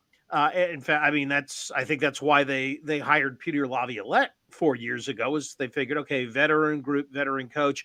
But what I think they found last year is that it's not viable to completely 100% depend on those vets. Now, they are going to have presumably a healthy Nicholas Backstrom back this year. He was not healthy all of last year, but apparently that hip resurfacing surgery worked. They should have TJ Oshie back for the entire season, barring other injuries, and who knows what's going to happen with that. And they're going to have John Carlson back. And I think that Carlson's loss, I think, was a really big one last year. Not having him healthy for the year, I think a lot of people in the DC area like to get on Carlson for this play or that play, but I think you saw really how important he was and is to this team. I like the addition of Edmondson on the blue line. That kind of gives him a veteran forward there. But the biggest thing is how much of the young kids are we going to see, especially the ones in Hershey that won the Calder Cup this year? That seems to be that's right. Yeah. No, you're right. You know, Connor McMichael ought to stick this year. I thought it was a big mistake sending him down. But, how long can you keep Ethan Frank down in Hershey? How long can you keep Hendrix Lapierre down in Hershey? Those guys I think are going to push for playing time. I think McClellan would like to keep those two down for the entire season and have them play an entire season there. I think that's why he re-signed Sonny Milano. You've still got Dylan Strome there. Anthony Mantha apparently is 10 pounds lighter and is trying to, rediscover his game. So, one of the biggest things is their new coach, Spencer Carberry. Can he help Mantha find his game? And most importantly, can he be the guy that finally becomes the Kuznetsov whisperer and helps Evgeny Kuznetsov reach his full potential? Now, if he can do that, and we've said that about every coach for the last 10 years, then this team might surprise people because Kuznetsov is still only 31 years old. He was arguably the best player in the postseason the year they won the Cup, but he's such an enigma. I mean, he will take 2 and 3 weeks off at a time. So, there's talent there to contend and to hang in there for a wild card spot. I don't think they're good enough to win the Metro, but you don't need to win the Metro. I mean, the Stanley Cup playoffs, hey, just get in. Be one of the 8 that get in, and then anything can happen. Okay, fair enough. You might want to turn your TV off. Copyright. I don't know if that'll be an issue, but oh yeah, I didn't think about that. I just had to text you and I'm like, are we going to get copyright? Yeah, I was like, I don't know. I don't know. I have no clue. I would have been fine with that. That would have been great. No, I had no idea if that was going to be a problem. But I did like your point earlier about and for all anybody out there knows, it was a tape of a high school game. I just said it was. Yeah. Wow. It was from Harry Potter. Just in that for effect. It's a show, people. Yes. I loved your point earlier about Connor McMichael and Lapierre. At some point, they're going to have to get some playing time eventually, right? Because to me, I was surprised, like yourself, that McMichael did go down there. Obviously, they won the championship in the AHL, so, I mean, great for them. But you think at some point that because, you now saw what happened last season, that now all of a sudden you want these young guys to get a little bit of playing time, get them a chance to play with Ovechkin too, right? Question marks too might be around, let's say Kuznetsov, for example, if he might be a piece that might get dealt deadline if it doesn't go the Capitals' way this season as well. So anybody else, just kind of quick comments there on the Capitals? Is there actually a shirt out there that says Ovechkin in the, what is it called? What did you say? Ovi in the Oviettes? Ovi and the Oviettes, yeah. Yeah, no, is there a shirt out there for that? Because I want. Please let there be merch on that. Yeah, Bob, you gotta make some merch and put that on a shirt because that is so. Yeah, please. Good. That was so good. Thank you very much. The only question I have for you, Bob, is this. Now, obviously, like you mentioned, Peter Laviolette no longer in Washington. Kind of like you said, it was a transition.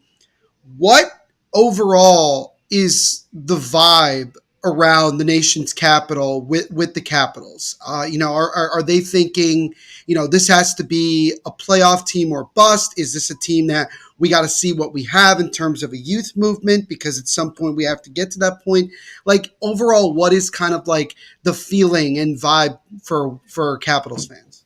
Well, the feeling for Capitals fans is that Brian McClellan has kind of retooled on the fly. And they think, again, if those vets can stay, and I won't even say healthy the entire season, let's just say healthier than last year, they feel that this team is going to be back in the mix. And you can make a case for that. Again, Tom Wilson's going to be back after an entire year clear of ACL surgery. And the thing that I think is underrated about this organization is the goaltending situation. Amazingly enough, there were very, very few games last year where Washington just got blown out. I mean, they lost a ton of games, 3-1, 3-2, losing overtime, losing a shootout, stuff like that.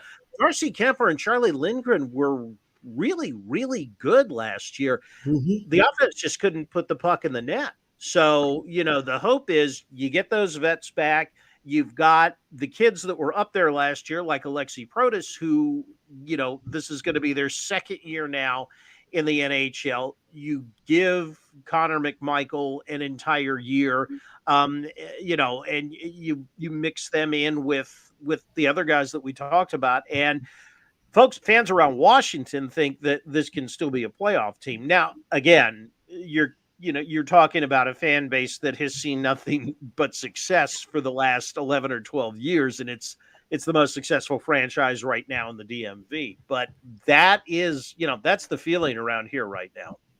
Cool. Okay. All right. Now, I'm sorry, Kyle. I actually do have a question for Bob, because you mentioned Kuznetsov earlier, because I kept hearing a bunch of rumors this past offseason that he could potentially have gone out the door either via free agency or a trade. Could you expect that to happen if the season goes south for them this year? It depends how much of a discount Brian McClellan wants to put on him. I think if McClellan gets the deal that he wants, I think he was ready to move him in the offseason, but I guess they felt they weren't getting fair market value back for him. And believe me, I mean, it frees up, it makes a lot of sense, or solves a lot of problems on the depth chart if you do move on from Kuznetsov, because again, we're talking about Connor McMichael sticking this year, but he's going to have to play a wing. You've already got 4 centers. Yeah, you're certainly not. He's not big enough to play on the 4th line. You've got your top 3 centers, so where do you put them on the ice? You let Kuznetsov go, and you can move Dylan Strome up to the first line, and then slide him into the second line if you needed to. But again, there's so much talent there with Kuznetsov that it's hard for the organization to quit him, especially, if they don't feel like they're getting fair value in return. Fair enough. All right. If Jeff, I don't know if you had anything at all real quick before we go to the ring. No. I think just as a fan, you always got to be worried about the Caps, right? As long as they're in the division and as long as they have Ovechkin, I'm always going to be worried. Good. Yes. No, you're right. That's true. It's like them and the Penguins, man. Sidney Crosby and that line's there. You're always going to be worried about them. Perfect. Them and the Penguins, the teams that just don't go away. They just don't go away. They're still there. Hanging around, Neil. I didn't know I had to jump off, Bob, but I appreciate you giving your thoughts. Very insightful. I mean, hey, if you guys get a chance to go listen to the Bob Matthews podcast, if you can. I mean, for my sake, I like to see the Capitals try to be competitive this year too. And I really, really want to see Ovechkin try to break the record. I think he should take another step this season. And I really do hope that he does break it, because I think it'd be astounding if he can. Well, that would be really amazing. He's showing no signs of slowing down. I mean, I'd be shocked if he doesn't get 40 goals again this year. So not this year, but probably next year. We're definitely going to be on record-breaking watch. Yeah, awesome. It's going to be exciting. Yeah, hey, and don't forget, we're hoping. Cross your fingers. We're hoping we've got some training camp interviews coming up once they get back on the ice. Nice. So fingers crossed. Great. I mean, it's great, because I hear throughout the network, there's a lot of people who are getting some very good guests too on. So that's great to hear. But that's Bob Matthews, guys, bringing us for the Washington Capitals. Thank you for talking. Thank you for jumping. Thanks, Bob. My pleasure. Thanks for having me, guys. Yes, for sure. We'll talk to you soon. Definitely. Awesome. All right. Bob's such a nice guy, isn't he? He's awesome. He's just such a super guy. I love him. All right. So Jeff has to jump off soon too. So why don't we jump into the New York Rangers? Let's do it. Especially with Jimmy's team too as well. So New York Rangers. Yeah, that's right. So I mean, Neil obviously here. Me and Neil actually we did the watch parties for the Rangers and the Devils this year. Had to watch the entire series. And honestly, it was a very exciting series for the most part. It was probably one of the favorite ones that I watched. But yeah, so I mean, with the Rangers, it was still a great year for them. They kind of went all in a little bit, trying to bring in Tarasenko. You bring in Patrick Kane, see how it works. And, unfortunately, it did fall to 7 games there against the Devils there in the first round. But even losing Tarasenko this offseason, there was still a really good addition, bringing in Blake Wheeler. You bring in Nick Bonino, Jonathan Quick to back up Shesterkin, which I think is a really good addition for that as well. Gustafsson coming in with Pitlick, I think it's Rem Pitlick, and Connor Mackey, who was also a former Flame, who I was a little sad that he left, but I think it's also a really great addition for you guys too, if in case you need that team, and injuries will come along this season. So yeah, I think the question really is you lose Tarasenko. I'm assuming that Patrick Kane probably won't come back for the Rangers. He better not. We don't know. He better not. That's all I gotta say. He better not. Jimmy says he hopes he doesn't. That's it's a hot take. But I will pass it off. Let's give Jeff the floor here real quick. How did you like their offseason? What do you expect for this team? Do you expect them to be as competitive, get back into the playoffs, and if so, make some additions at the deadline to try to make another run? Well, I think the biggest move isn't even on that graphic. It's the coach, right? They got rid of Gerard Gallant. Right. Which they kind of had to do, and I was a Gallant fan, but he certainly lost the team if you look at how lifeless they were in those last 4 games versus the Devils. Peter Laviolette comes in. I didn't love it. The one thing I kind of asked them or wanted was not to be a retread, and Peter Laviolette is the definition of a retread. But it did make me feel better. We had Dan Rosen from NHL.com on with us the other day, and he's a Ranger guy, and he's an insider, and he said, look, the reason it took them 6 weeks to hire Peter Laviolette wasn't because they wanted someone else. It's because Chris Drury just is so methodical. So I thought, look, we'll give it a chance. I think they brought in wonderful assistant coaches. Phil Housley, a Hall of Fame defenseman, now will work with the defense. Michael Pekka was a pest with the Islanders for all those years, amongst other teams with the Sabres as well. So I like what they did there. The Wheeler move, I think, is good. Look, it's an $800,000 one-year move, right? I mean, you'd be screaming if it was a 7-year deal, but give it a shot, and it's not a huge deal. And I think the Bonino signing could be underrated. This team always lacks grit. This is the Rangers 101 since 1994.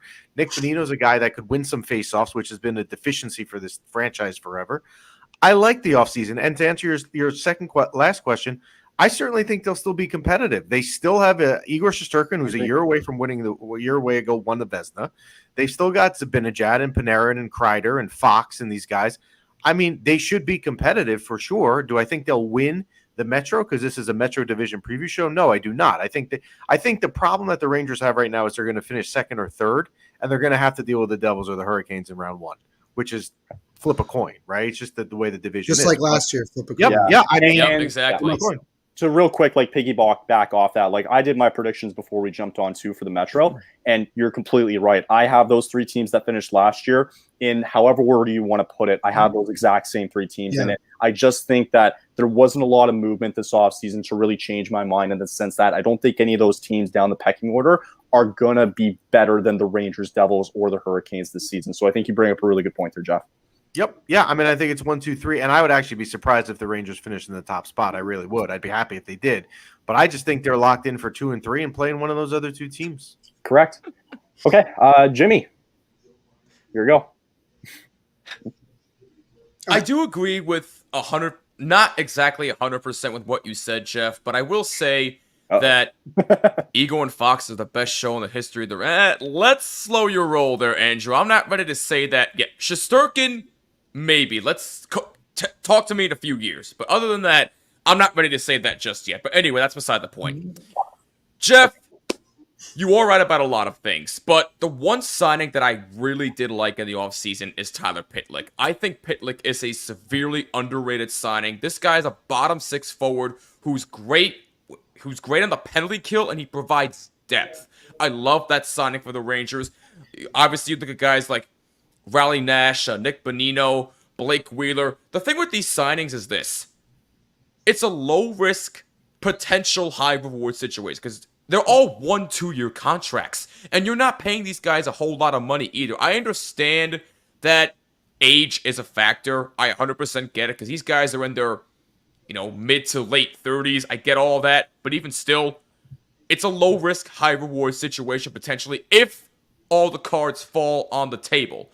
But we'll see how it plays out on the ice. But on paper, this Rangers team definitely should be competitive. I think they will be competitive, too. I personally have them finishing 3rd in the Metro again this season. I think they will be a playoff team. All I'm focused on, though, is how they'll do when it comes to the playoffs. Because as we know last year, they fell flat and disappeared. And look, Neil knows this because I've been friends with him a while. He knows how I feel about this team. This Rangers team irks me to no end. They really do. Because when it comes to the playoffs, they just don't show up. None of the big guys show up. Panarin was awful. Zibanejad was awful. Lafreniere and Kakko, don't get me started on those two. Kreider and Shesterkin were the only two that showed up in that entire postseason series, and that was it. I really am hoping and praying to God that something changes in these playoffs, because if they don't, it'll be another 30 freaking years until they win another Stanley Cup. And quite frankly, I'll be 30 next year, and I want to see them win at least one cup in my lifetime. That's all I gotta say. Well, first off, I'm envious of your age, so I wish I could go back in time. Secondly, one other thing I would mention with the Rangers, and it doesn't have to do with results on the ice, but it needs to happen this year, and it's going to be a major thing, is Kakko and Lafreniere have to continue developing here. You have to assume that Chris Drury, when Chris Drury interviewed the coaches that he interviewed, part of the prerequisites for these candidates was, look, are you going to play these kids more? Lafreniere has great 5-on-5 numbers, but then he was not put on the power play. So if Lafreniere is this generational talent that we were all sold in COVID 2020, you got to let the guy off the third line here, right? I mean, at some point, Kakko and Lafreniere need to take a step, a leap in their development, and that's going to be another huge thing to watch this year with this team. Yeah. I agree, 100%. I'm sure Neil wants to say something too about them real quick. But I did want to bring up just quickly what Andrew was saying in the comments. Just that the fact that, is it true that you find that the coaching staff just isn't at par or better with? Not good enough. Is he talking about now or the year before? The previous, yeah. The previous? If he right now, I mean, the jury is out. Obviously, they haven't even opened training camp yet. Right. Yes. I think. Look, again, I don't love the Laviolette signing. However, I do think they put him with a tremendous assistant coach core, and I'm ready to roll with his group. So I don't have a problem with it. If he's referring to the past, Gallant's assistants were not that good. Mike Kelly was not that good. Some of these other guys didn't really do a lot. So if that comment is in reference to Gallant's staff, I think that's fair. I think it's a fair criticism to have. That's fair. Yeah. Okay. Neil, did you want to say anything real quick? Because I know you guys kind of beat them in the playoffs. Yeah. Obviously, again, it was a great 7-game series between these two rivals, and I've talked about before. When the Devils and Rangers play in the playoffs, it's good for the game. It's good for the league because of the history between the two franchises. There you go. And I think when I knew Gallant was going to get fired, when there were reports coming out that between I think it was game 5 and 6, game 4 and 5, there was a lot of shouting Yeah. between multiple parties, and I was like, he's lost the locker room at this point. Despite it going 7 games, the Rangers just were not fully ready. The tide had turned by that point. Like, the damage had already been done. Peter Laviolette, it was very interesting to bring him in. I will say that if you had hired John Hines, I would have laughed all off season, just pointing that out. But luckily you didn't, so that's a good thing. But I do have a question for both of you, and either one of you can answer this or both of you can answer this. Yeah. This is the question that I think literally anybody is going to ask when it comes to the Rangers. Is this team, do they have enough support in front of Shesterkin? Because when Lundqvist was there, and again, you guys know this better than anybody, for many years it felt like the Rangers never had a team that was tremendous in front of Lundqvist, that he had to constantly carry the team on his back. You go back to the cup run, the final run in 2014. A lot of it was, not all of it, but a lot of it was Lundqvist carrying a lot of the load. And, you have, Shesterkin, again, another generational goaltender. Do you guys feel more confident that he's not going to have to carry, the team a lot of the time? Or do you feel like it's kind of more the same as you've seen before? Why don't you take it, Jimmy? I'll go after you. I personally think it's the same, and thank you, Jeff. I appreciate that. I personally think it's the same. Igor, what can you say about him? Like you said, Neil, he's a once-in-a-generational talent at the goaltender position. He's one of the best in the NHL today. Nobody can argue that. But if you're, I think it was somebody on the Surge cast said it earlier. I think it was Bailey, I believe. If you're gonna rely on just goaltending, eventually that is going to bite you in the ass. And I'm worried about that wholeheartedly for this Rangers team. Unless they can show me that they can play in front of him, because for some reason, they seem to play better in front of a backup goalie, a la Yaroslav Halak, a la Cam Talbot, Antti Ranta. Do I need to go on here? Anyway. Louis Domingue. Yeah, true. Yeah, man, Mr. Spicy Pork himself, Louis Domingue. But that's beside the point. But listen, in all seriousness, I fully expect the same. Look, do I think they'll be better at least shooting-wise? That remains to be seen. Although I do think they got a little bit better in that department. But even still, I need to see it for myself. But unfortunately, I feel bad for Igor because he's going to have to carry the team on his back again. And that's why I have the Rangers finishing where they finish. Okay. But if you also look at the Stanley Cup every year, right? Whoever wins, and Vegas is an example of it this year with Adin Hill, the goalie has to carry the team. It's a 2-month. At some point, the goalie has to step up like Lundqvist did, like you guys mentioned in 2014. It's just inevitable. If your goalie is not carrying you in the playoffs, you're playing golf a week and a half later. Oh no, Jeff. I 100% get what you're saying, but here's my thing. Can you provide him support? Can you score for him? Can you block shots? Can I see them do that? That's all I'm saying. Okay. I wanted to bring up Dan Girardi. Okay. Go ahead, sorry. I was going to say Dan Girardi, the ultimate shot blocker, unfortunately, is not around anymore. Last question. Yeah, unfortunately. Last question to bring up from the Rangers. I want to bring up from Sam here. Do you think that the Rangers will go all out at the deadline again? Jeff, why don't you take this one? Yeah, I mean, look, it's hard to tell the situation that they're going to be in at the end of February. But, Sam, if they are in a position where they think they can win the Cup, they will. If you listen to the first half of the show, someone from the Canes said they described their situation as an hourglass in the sand. I always use on Mind Your Puckin' Business, we talk about this term, window of opportunity. Yes. The window is getting closer to the closing.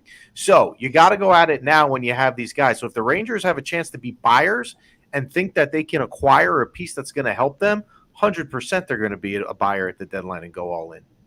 And one thing on Patrick Kane, guys, Patrick Kane is probably not getting signed by any team until January because of his surgery. So you could definitely see a situation, and I'm not saying I want this or not. I don't know how healthy the guy is, where Patrick Kane goes to Chris Drury, look, I'll sign for the next 6 months of the season at a low-cost deal, prove that I'm healthy, and then he could hit free agency. I mean, it's definitely a possibility for sure. I'm not saying I want it, but you can't rule it out. The Rangers fit the bill as one of those teams because I think we heard a report recently that Kane's agent said he's only interested in signing with a team that has the opportunity to go win a Stanley Cup. Correct. The Rangers still fit that bill. Yep. So like a reunion, I guess you call it a reunion of sorts with Kane going back to MSG. I wouldn't count it out as much as maybe some other people would. But again, like you mentioned, Jeff, it's a very good point. He could sign for the last 5-6 months of the season, prove himself, and go from there. And we don't know where every team's going to be by the time Kane's actually healthy. Correct. There might be other teams that we don't expect that might need a guy like him to play top 6 minutes. Right. Yep. I'm curious to see if my last quick point here before we move on, specifically with Kane, I wonder, depending how this surgery goes, if he's going to prioritize his health more, or if he's just going to go out there, risk it all again. Again, like you guys said, go with the Rangers again, do a little bit of a short contract, and go after it again. Because if he finds a way to get injured again after the surgery, and if he rushes back too soon, it's going to cause some problems because you might not see him again next season. So that's just my Thank you, Kyle. Thank you. Kane said himself that he felt he feels in his heart that he can play a couple of more years. So if we're going to go off of that assumption, if that's what we're going with, then the smart thing for Kane, regardless of the situation, is to make sure that you are 110% healthy. Then go find a team. If that means you got to wait till March to sign with somebody or whenever the latest he can, he should do that. I don't know. But again, way too early right now to tell what's going to happen with that. You got it. The guys you're 100% right. And last point, I promise, Kyle. No problem, yeah. This is exactly why I didn't want Patrick Kane on the Rangers, because I did not trust his health. I respect him. He's a 3-time Stanley Cup champion. He is a surefire Hall of Fame player. I 100% get all of that. But you're trying to tell me that at 35 going on 36 years old, you're going to tell me that you trust this guy's health going for the next 2-3 years? Me personally, I don't. I'm sorry. I love him, but I don't trust him health-wise. I'm sorry, I don't. There you go. Yeah, they are a 3-time Stanley Cup winner. I thought there was 2 for some reason, but I was like, okay, wait, hold on. Let's do the math here. Philly, Tampa, they beat Philly, they beat Tampa, and they San Francisco. Yes. 10, 13, and 15. Yes, that's right. Thank you. It was every other year. They were like the San Francisco Giants of hockey, winning every other year. Yep. For a second, I was like, I thought you meant the New York Giants, and I'm like, I'm sorry. I still look. I have the game on. Okay, I'm not going to show United, but whatever. Just keep going. Okay, Jeff, I know you got to jump off. I appreciate you coming on this whole time. Thank you for your thoughts and insights, guys. Go listen to the Fucking Business podcast. Thank you, guys. Go listen to that Dan Rosen episode, by the way. It's a really good one. I just listened to it myself. Yes, please listen to it, people. I'm going to go. I'll include everybody who was on the show tonight in our post tonight. But yes, Jeff, thank you so much, and I hope thank you guys. Nice to see you again, Neil. Good to see you too, Jeff. See you later. Good to see you, Jeff. Well, and then there were 3. Well, and then there was 1 left. Is it save the best for last? Did we not? Wait, I already blacked out. Did we already talk about the Flyers? I think we did, right? No. Oh, we did not talk about the Flyers yet. Like, dude, this is not good. Like, this is not okay. You have there you go. Hey, the Flyers. Yeah. Okay, all right, let's do it. Let's just put it this way. Philly is finally deciding that they are legitimately rebuilding. Yes. They are. The first thing I was going to bring up with Philadelphia is the fact that I couldn't really figure out their identity. I couldn't figure out what they were doing. I'm sure a lot of people were in the same boat too. But yeah, just to touch on this here with the Flyers, I mean, again, another disappointing season where, Danny Briere now comes in and, a lot of changes had to be made. And you can kind of see here too as well as Van Riemsdyk goes out the door. Keith Jones, remember, he's also there too. Keith Jones is there now too as well. Kevin Hayes has gone out the door. You got Provorov out the door, D'Angelo out the door. A lot of big names that are gone. And with the additions that they made that really weren't a lot, you can kind of see it here with Hathaway. I mean, he's a really good addition at the bottom 6, don't get me wrong. Mark Stahl-Tool at the tail end of his career. Victor Mete, we don't know what he's going to turn into. I believe that's Lane Peterson, if I butchered his name there. Walker on defense, and I believe I had Mete in there again, so whatever. It's fine. I think it should also be mentioned, Kyle, that there's a really good chance that Carter Hart is probably not going to be on the Flyers by the deadline. I was just going to say hell that. No. Hell no. I agree with that. I think it's probably going to be the Oilers. It's again, the Oilers have a net.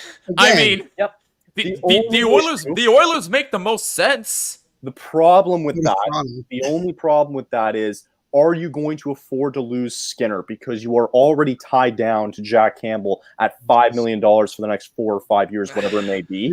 I agree with that. I completely agree that I think Edmonton should be on the radar for that. The trade deadline, however that may work. I'm curious to see what the assets they would have to lose in that aspect there. Yeah, that's fair. With Philly kind of just, again, I think personally, though, they had one of the better first-round drafts this season, right? Where they got Michkov that fell to them, right? So, and then it was a fun draft. Yeah, and then I think that I can't remember who they got later on in the first round, but if Scholar Bill from Orange and Backcheck were here, I'm sure they would be all over it. But we were talking about it, though. Me and Neil were on for the draft and mentioning that they had a really good first round draft. So you feel like that's got to be some sort of a stepping stone going forward and trying to figure out where do you go from here. You have to find a way to build Right. off of these draft picks, at least to start with that. Find a way to convince Carter Hart by saying, and you might have to pitch him and say, hey, look, like, yes, it might be a bad season coming up, but we really believe that, hey, this next free agency class is going to be really good, right, compared to what we had this year. So you got to find a way to pitch him to try to keep a number one goaltender in, because it's tough to find that these days unless you have to do it through trade, which could come at a high value. So yeah, with the Flyers, man, it's going to be difficult again this year, especially in a division and a conference that's just way too competitive. They might be in the same realm as the Montreal Canadiens this year too, where you just have way too many good teams that are just going to overpower you. It's going to be tough uphill sledding for the Flyers, and I think you just overall for this season, you need some positivity. You might need to throw Michkov out there, see what he can do. He was supposed to go number 4 and fell in their lap a little bit. So you want to see the development that they have in this offseason with him. And you got to find some bright spots, because you did lose Van Riemsdyk and Kevin Hayes. And you got to find a way to get some positivity throughout this season coming up. I think the big thing for the Flyers is this. When you look at the guy, you brought up that graphic before with the Flyers, and the thing you'll notice very quickly is that all the guys there, for the most part, are pretty up there in age and do have a lot of wear and tear on them. Van Riemsdyk, Hayes, Brendan Lemieux throws his body around like crazy, even Provorov as well. And I think the big thing for the Flyers is, like you said, promote the youth, promote that we are, you're taking a step in the direction of, we are rebuilding this team. It's going to be tough, but we're going to build for the future. And you got to give Briere and Jones an opportunity to show themselves. Obviously, what's happened over the last handful of years is Sorry. I know I saw it. Sorry. I was confused by that for a second. But I think the big thing for the Flyers is to me, actually, the biggest question is this: what is going to happen with John Tortorella? Because we forget that he's still there. While, yes, they are taking steps to being rebuilding, that's not John Tortorella's thing. He doesn't do that. He's never been in this situation. You look at from Tampa to the Rangers to Columbus, not even to Philadelphia, he's never been in a situation where he's had to rebuild and deal with kids. And we obviously know a lot of times his opinions on the younger generation of hockey players. To me, I felt like they should have fired him, and they should have gone with someone else. I don't know who. Sure. Well, no. I see what you're doing, Kyle. I see.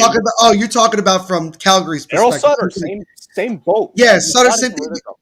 Yeah, but look what Sutter did. But look what happened. That's the thing. The Flyers, it's one of those things where they're still kind of stuck a little bit. Yes. They haven't fully cleaned house. Like San Jose is a good example of they finally, well, not really. They sort of have kind of cleaned house. They still have guys like Hurdle and Logan Couture and Marc-Edouard Vlasic with big contracts, but they got Erik Karlsson's deal out. Now they've kind of really said, this is us rebuilding.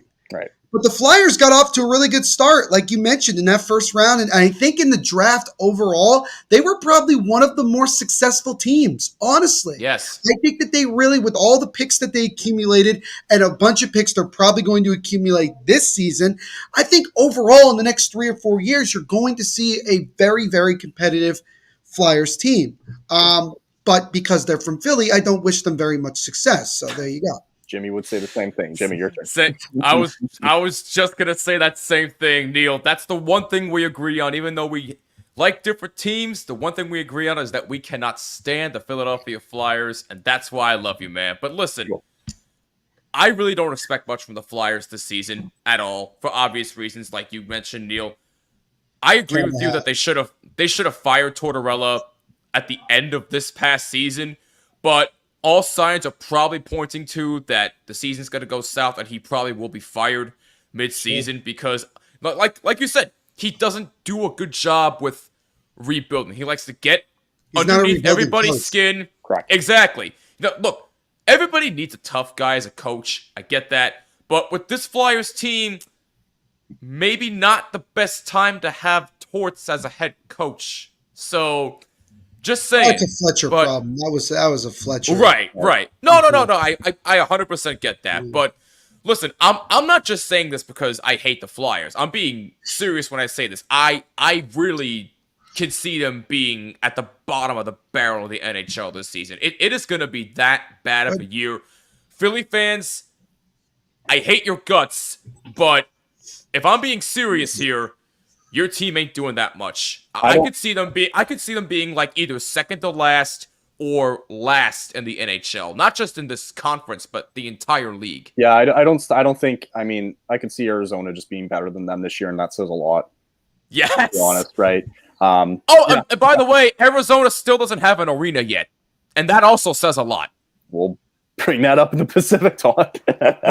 All right, I'm just saying. All right, let's now save the best for last. I guess Neil would say that. So, I guess Adam didn't have time to come on tonight. I was going to say Adam's not coming. It's all good. No worries. Something probably came up, and we'll later. So that's okay. Let's talk about New Jersey. I followed along with the Devils for the playoffs, their entirety of their run. And as we saw, as me and Neil both watched together, that it did fall short there in the second round. Sweet. But, I mean... Let me finish. Everything about this is sweet. So, with the additions, obviously you see Tyler Toffoli coming from the Calgary Flames, Colin Miller from the Dallas Stars, Noshek, Tierney, Eric Shalgren, I believe, is now a part of New Jersey, and I think they recently brought in Cal Foote. Losing in the process was Sharon Govich going back the other way to Calgary. New Jersey has a foot fetish. Great. Oh. Sorry, because we also have his younger brother too. So. I totally forgot about that. Okay. I'm done. I'll shut up. Here. I'll mute myself. Here. It's all good. Oh my god. Okay.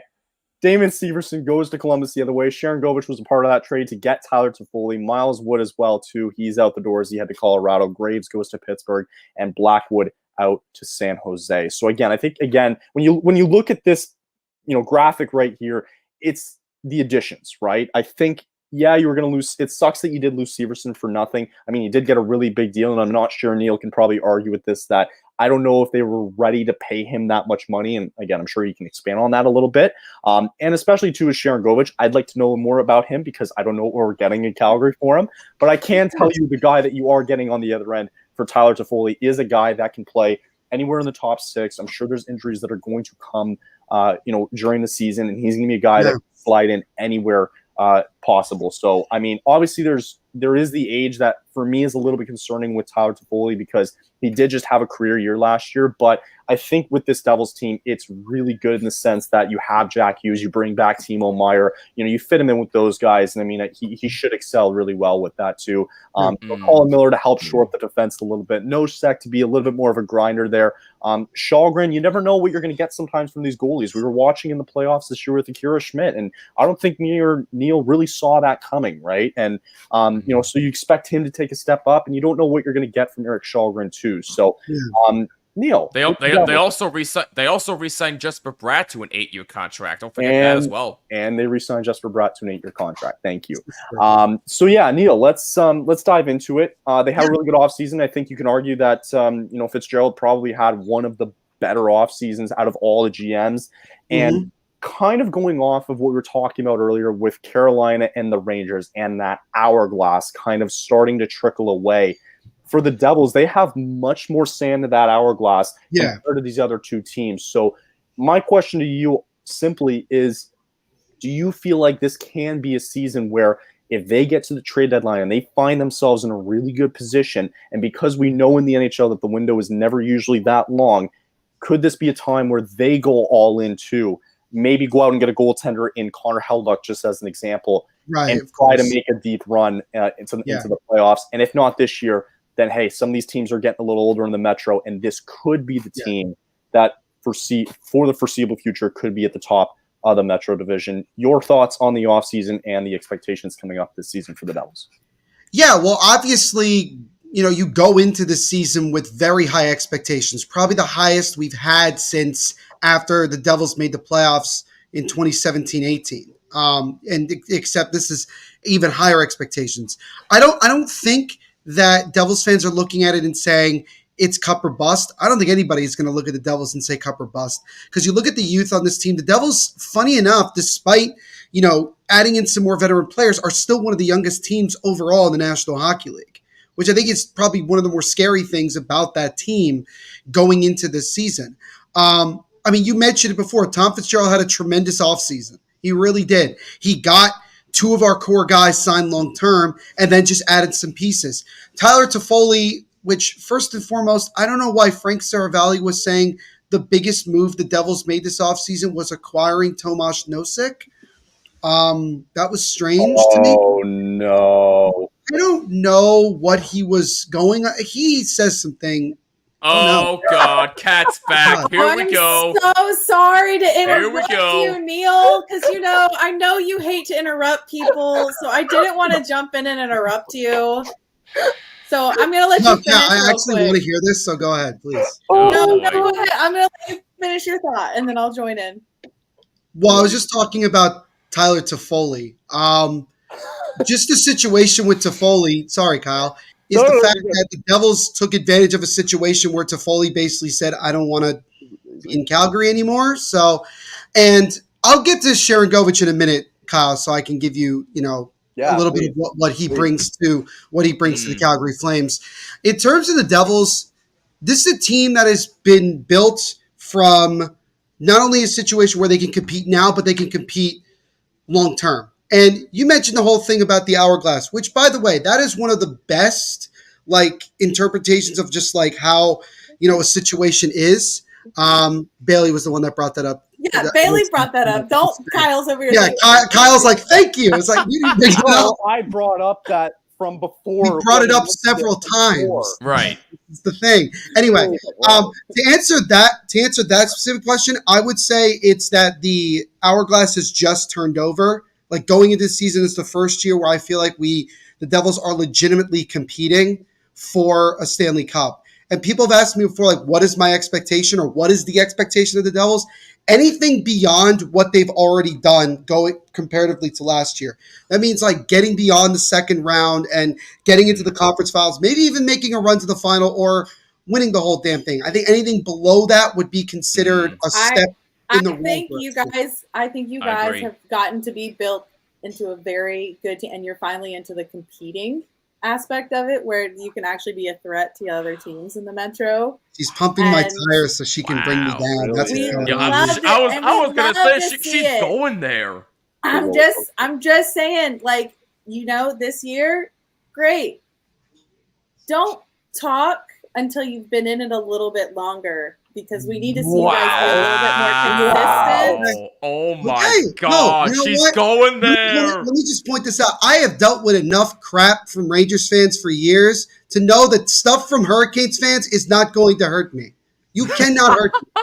So we also deal with Ranger fans. So okay, so we're on the same wavelength a little bit. Okay, so we are on the same wavelength, but we were excited. We cheered for you to beat them, and then you guys came against us, and I was like, "Watch it, man! Watch it." Here's the thing: I got so many messages from Hurricanes fans saying, "Thank God you guys beat the Rangers, because God help us if we had to play them in the second round."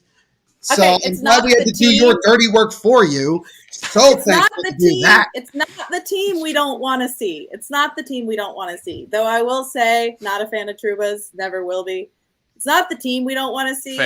We don't like the New York transplants that are in our state that like to come out when the Rangers play here. That's what we don't. I have no control over that.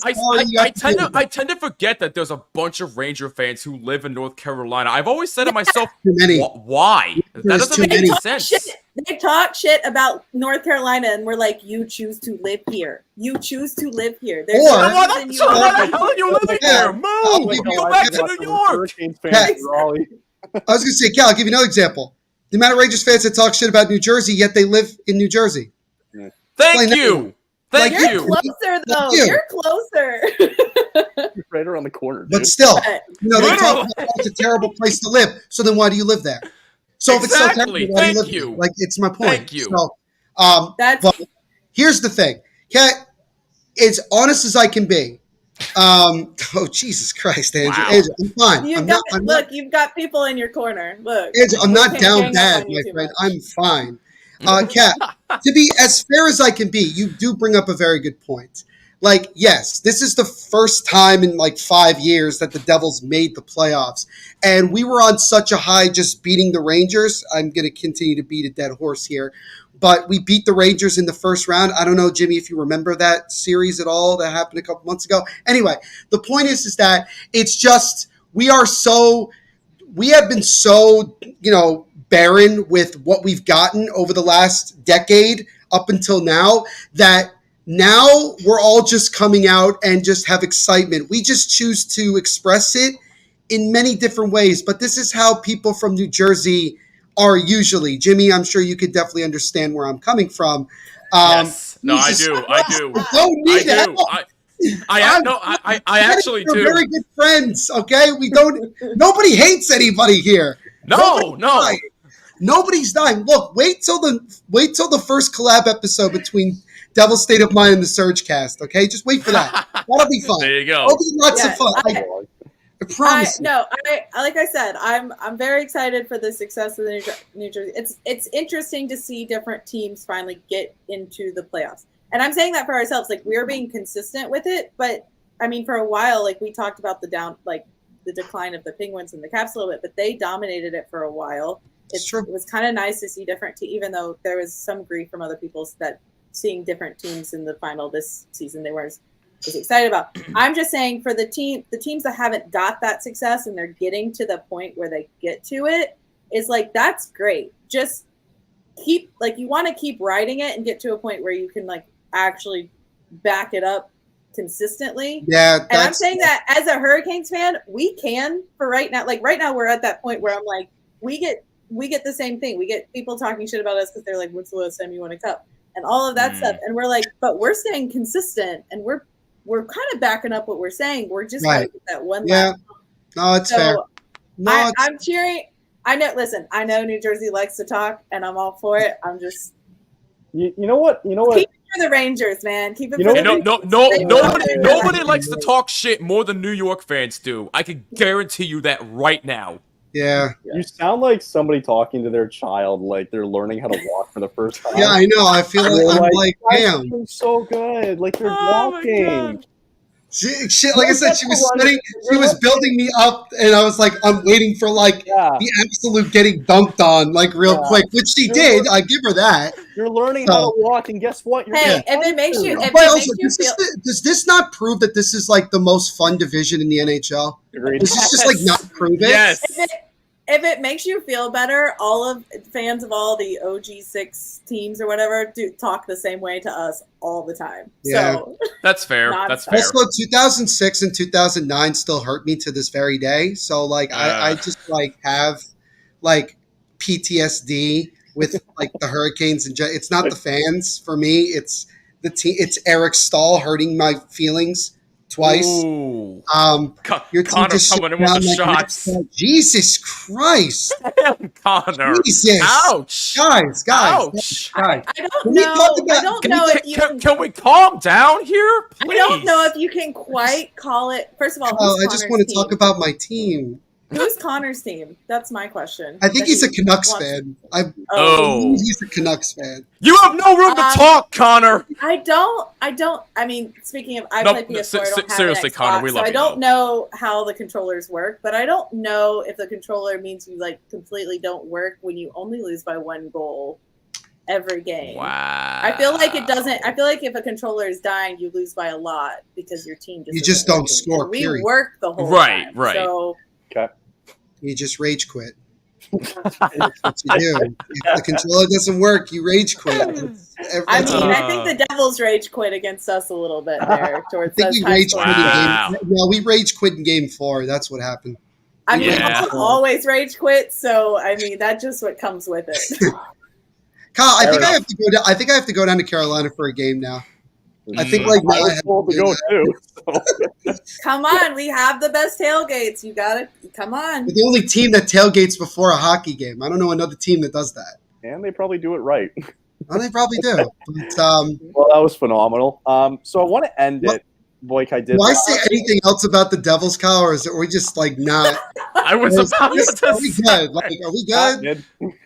I don't know. NJ Devil is the man. There you go. Oh my goodness. I love NJ Devil. I love that he dunks on Rangers fans on Twitter all the time. Nope, not going to call it the other thing that Elon Musk said. What? Nope. It's not a thing. It does not exist in my world.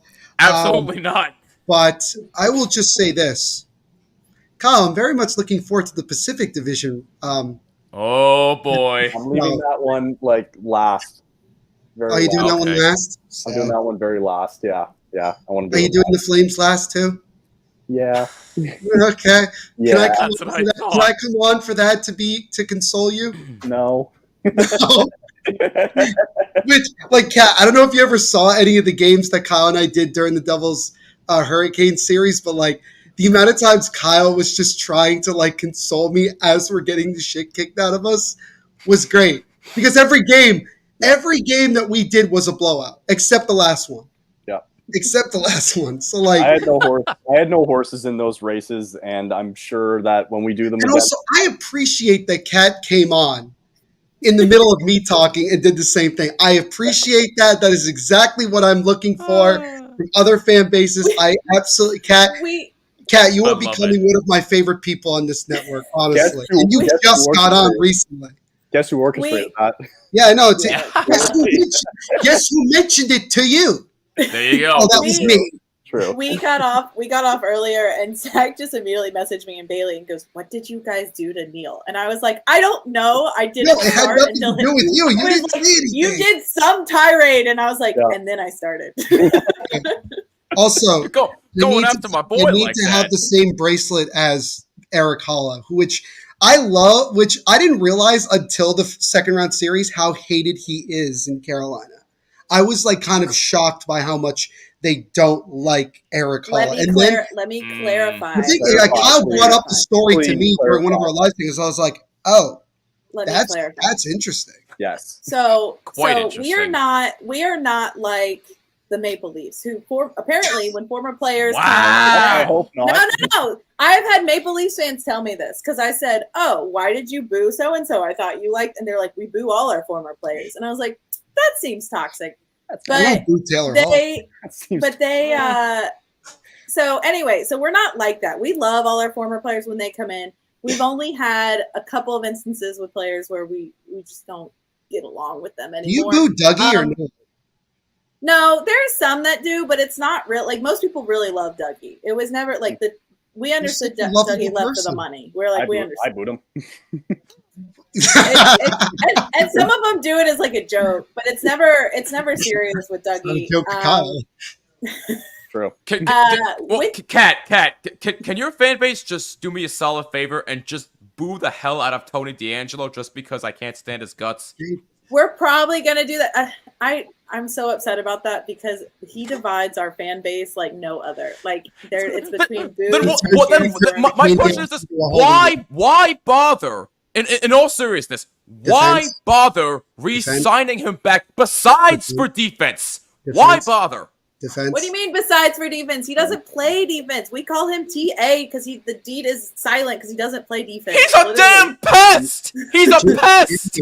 Jimmy, you are a Rangers fan. You don't need to get worked up over Tony DeAngelo. Also, I hated him when he was on the Rangers, and I still hate him. Everyone hates him. I'm pretty sure we got him, 1, because we could get him cheap, and 2, apparently he actually gets along with our players. 3, he is good at power play. Like that probably is it. We're getting a little bit more. Like we said earlier, we're getting a little more. Power play, I will give you. Power play, I'll give you that. But other than that, we're getting a little more bite to us. Listen, everyone told us to get bite to us, so we went and got the nasty players. All right. After a while, no one can say it anymore. Unfortunately, we got the bite. Literally, we have Lemieux. Fair enough. Fine. Fair enough. Real quick, sorry about Holla. I don't know. Sorry, real quick about Holla. The reason with Holla, the reason that he gets boos like non-stop, like every series in a playoffs, maybe there's like a villain. Holla's just a non-stop villain because he has switched to like 2 or 3 different teams and still loses against us. And he left us not liking RBA. Nice. Wow. Did Canucks still do anything I can't make a shot at them because they're just so boring. They don't do anything. So Wow. I can't make a shot. I'm gonna tell that. I'll tell that to my boss, Dylan. I'll relay that, and I'll make sure to cut some of your episodes. You literally have Elias Pettersson, and that's it. You have nobody else. Quinn Hughes is not nobody else, my friend. Don't disrespect. Besides him too, you know what I mean. Please don't disrespect the Hughes brothers. Hughes also looks like Whatever. he's bored being on the Canucks, but yeah. Thank you. That's all I'm saying. But yeah, Holla just okay. Listen, we're known for Brenda Moore. Everyone loves him. Everyone like our locker room is top notch. That's how we have our storm surge. Like it's just like such a family atmosphere. Burns like waived his no trade clause to come here. Holla didn't agree with he doesn't get along with that, and he literally was like toxic in so he left, and then as soon as he left, he got traded out because he didn't get along with the leadership and the management.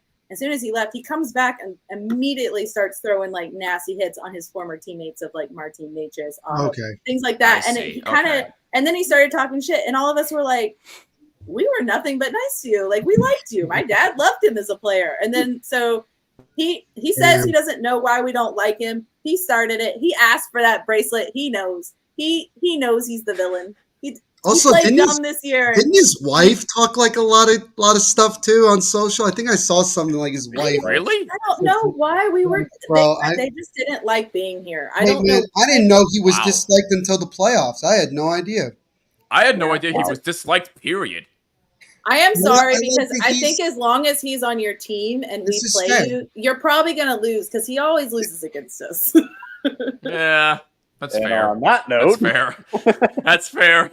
This is a fun division, guys. We are the definition of fun. Oh, man. If there's anything that I learned tonight is that it's going to be a fun season. And fun fact, the Devils do not play the Hurricanes until January. So Which is garbage. Wow. Which is garbage. That's an absolute crime. Why? Yeah.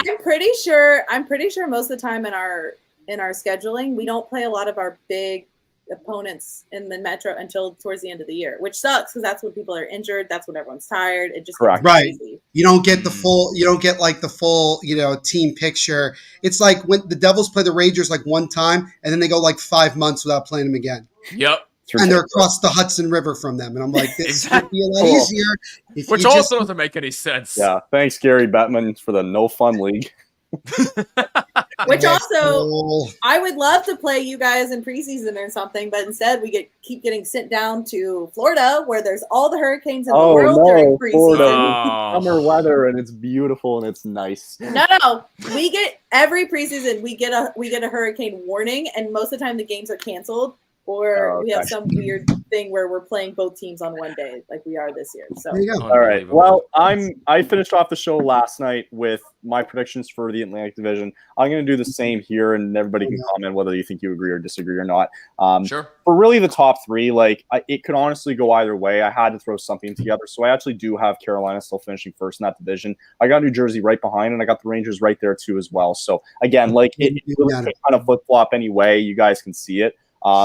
I do have Pittsburgh and the Islanders going 4-5, but again, like I mentioned last night, I still have two teams from the Atlantic Division getting those wild card spots.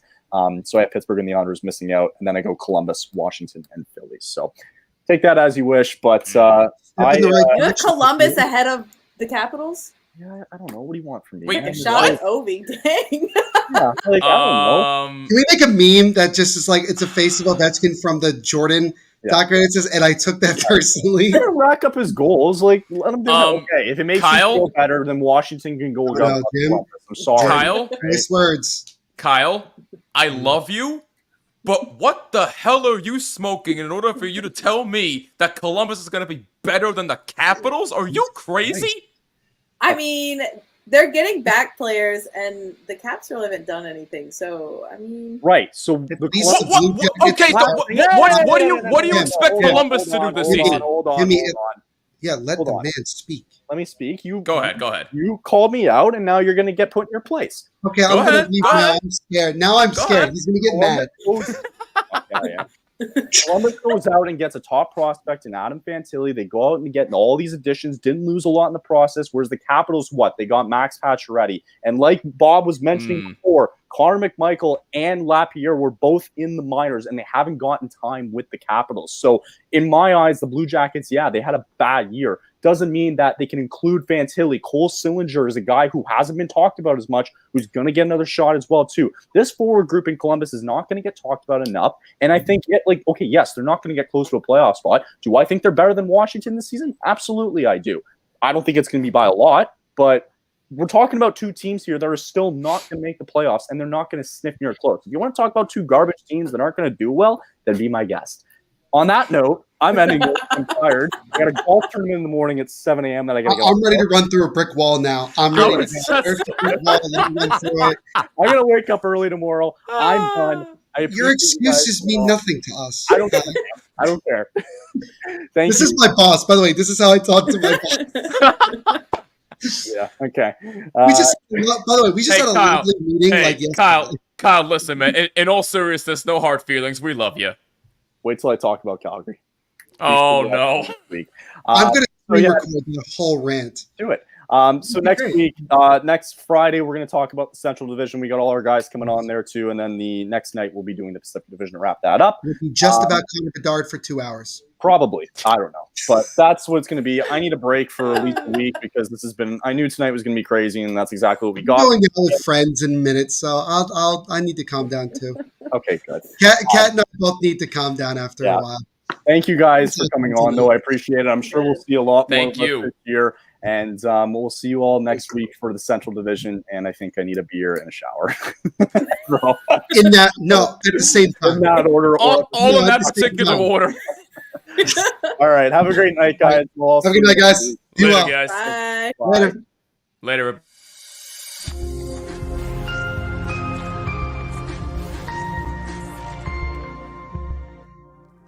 Say something.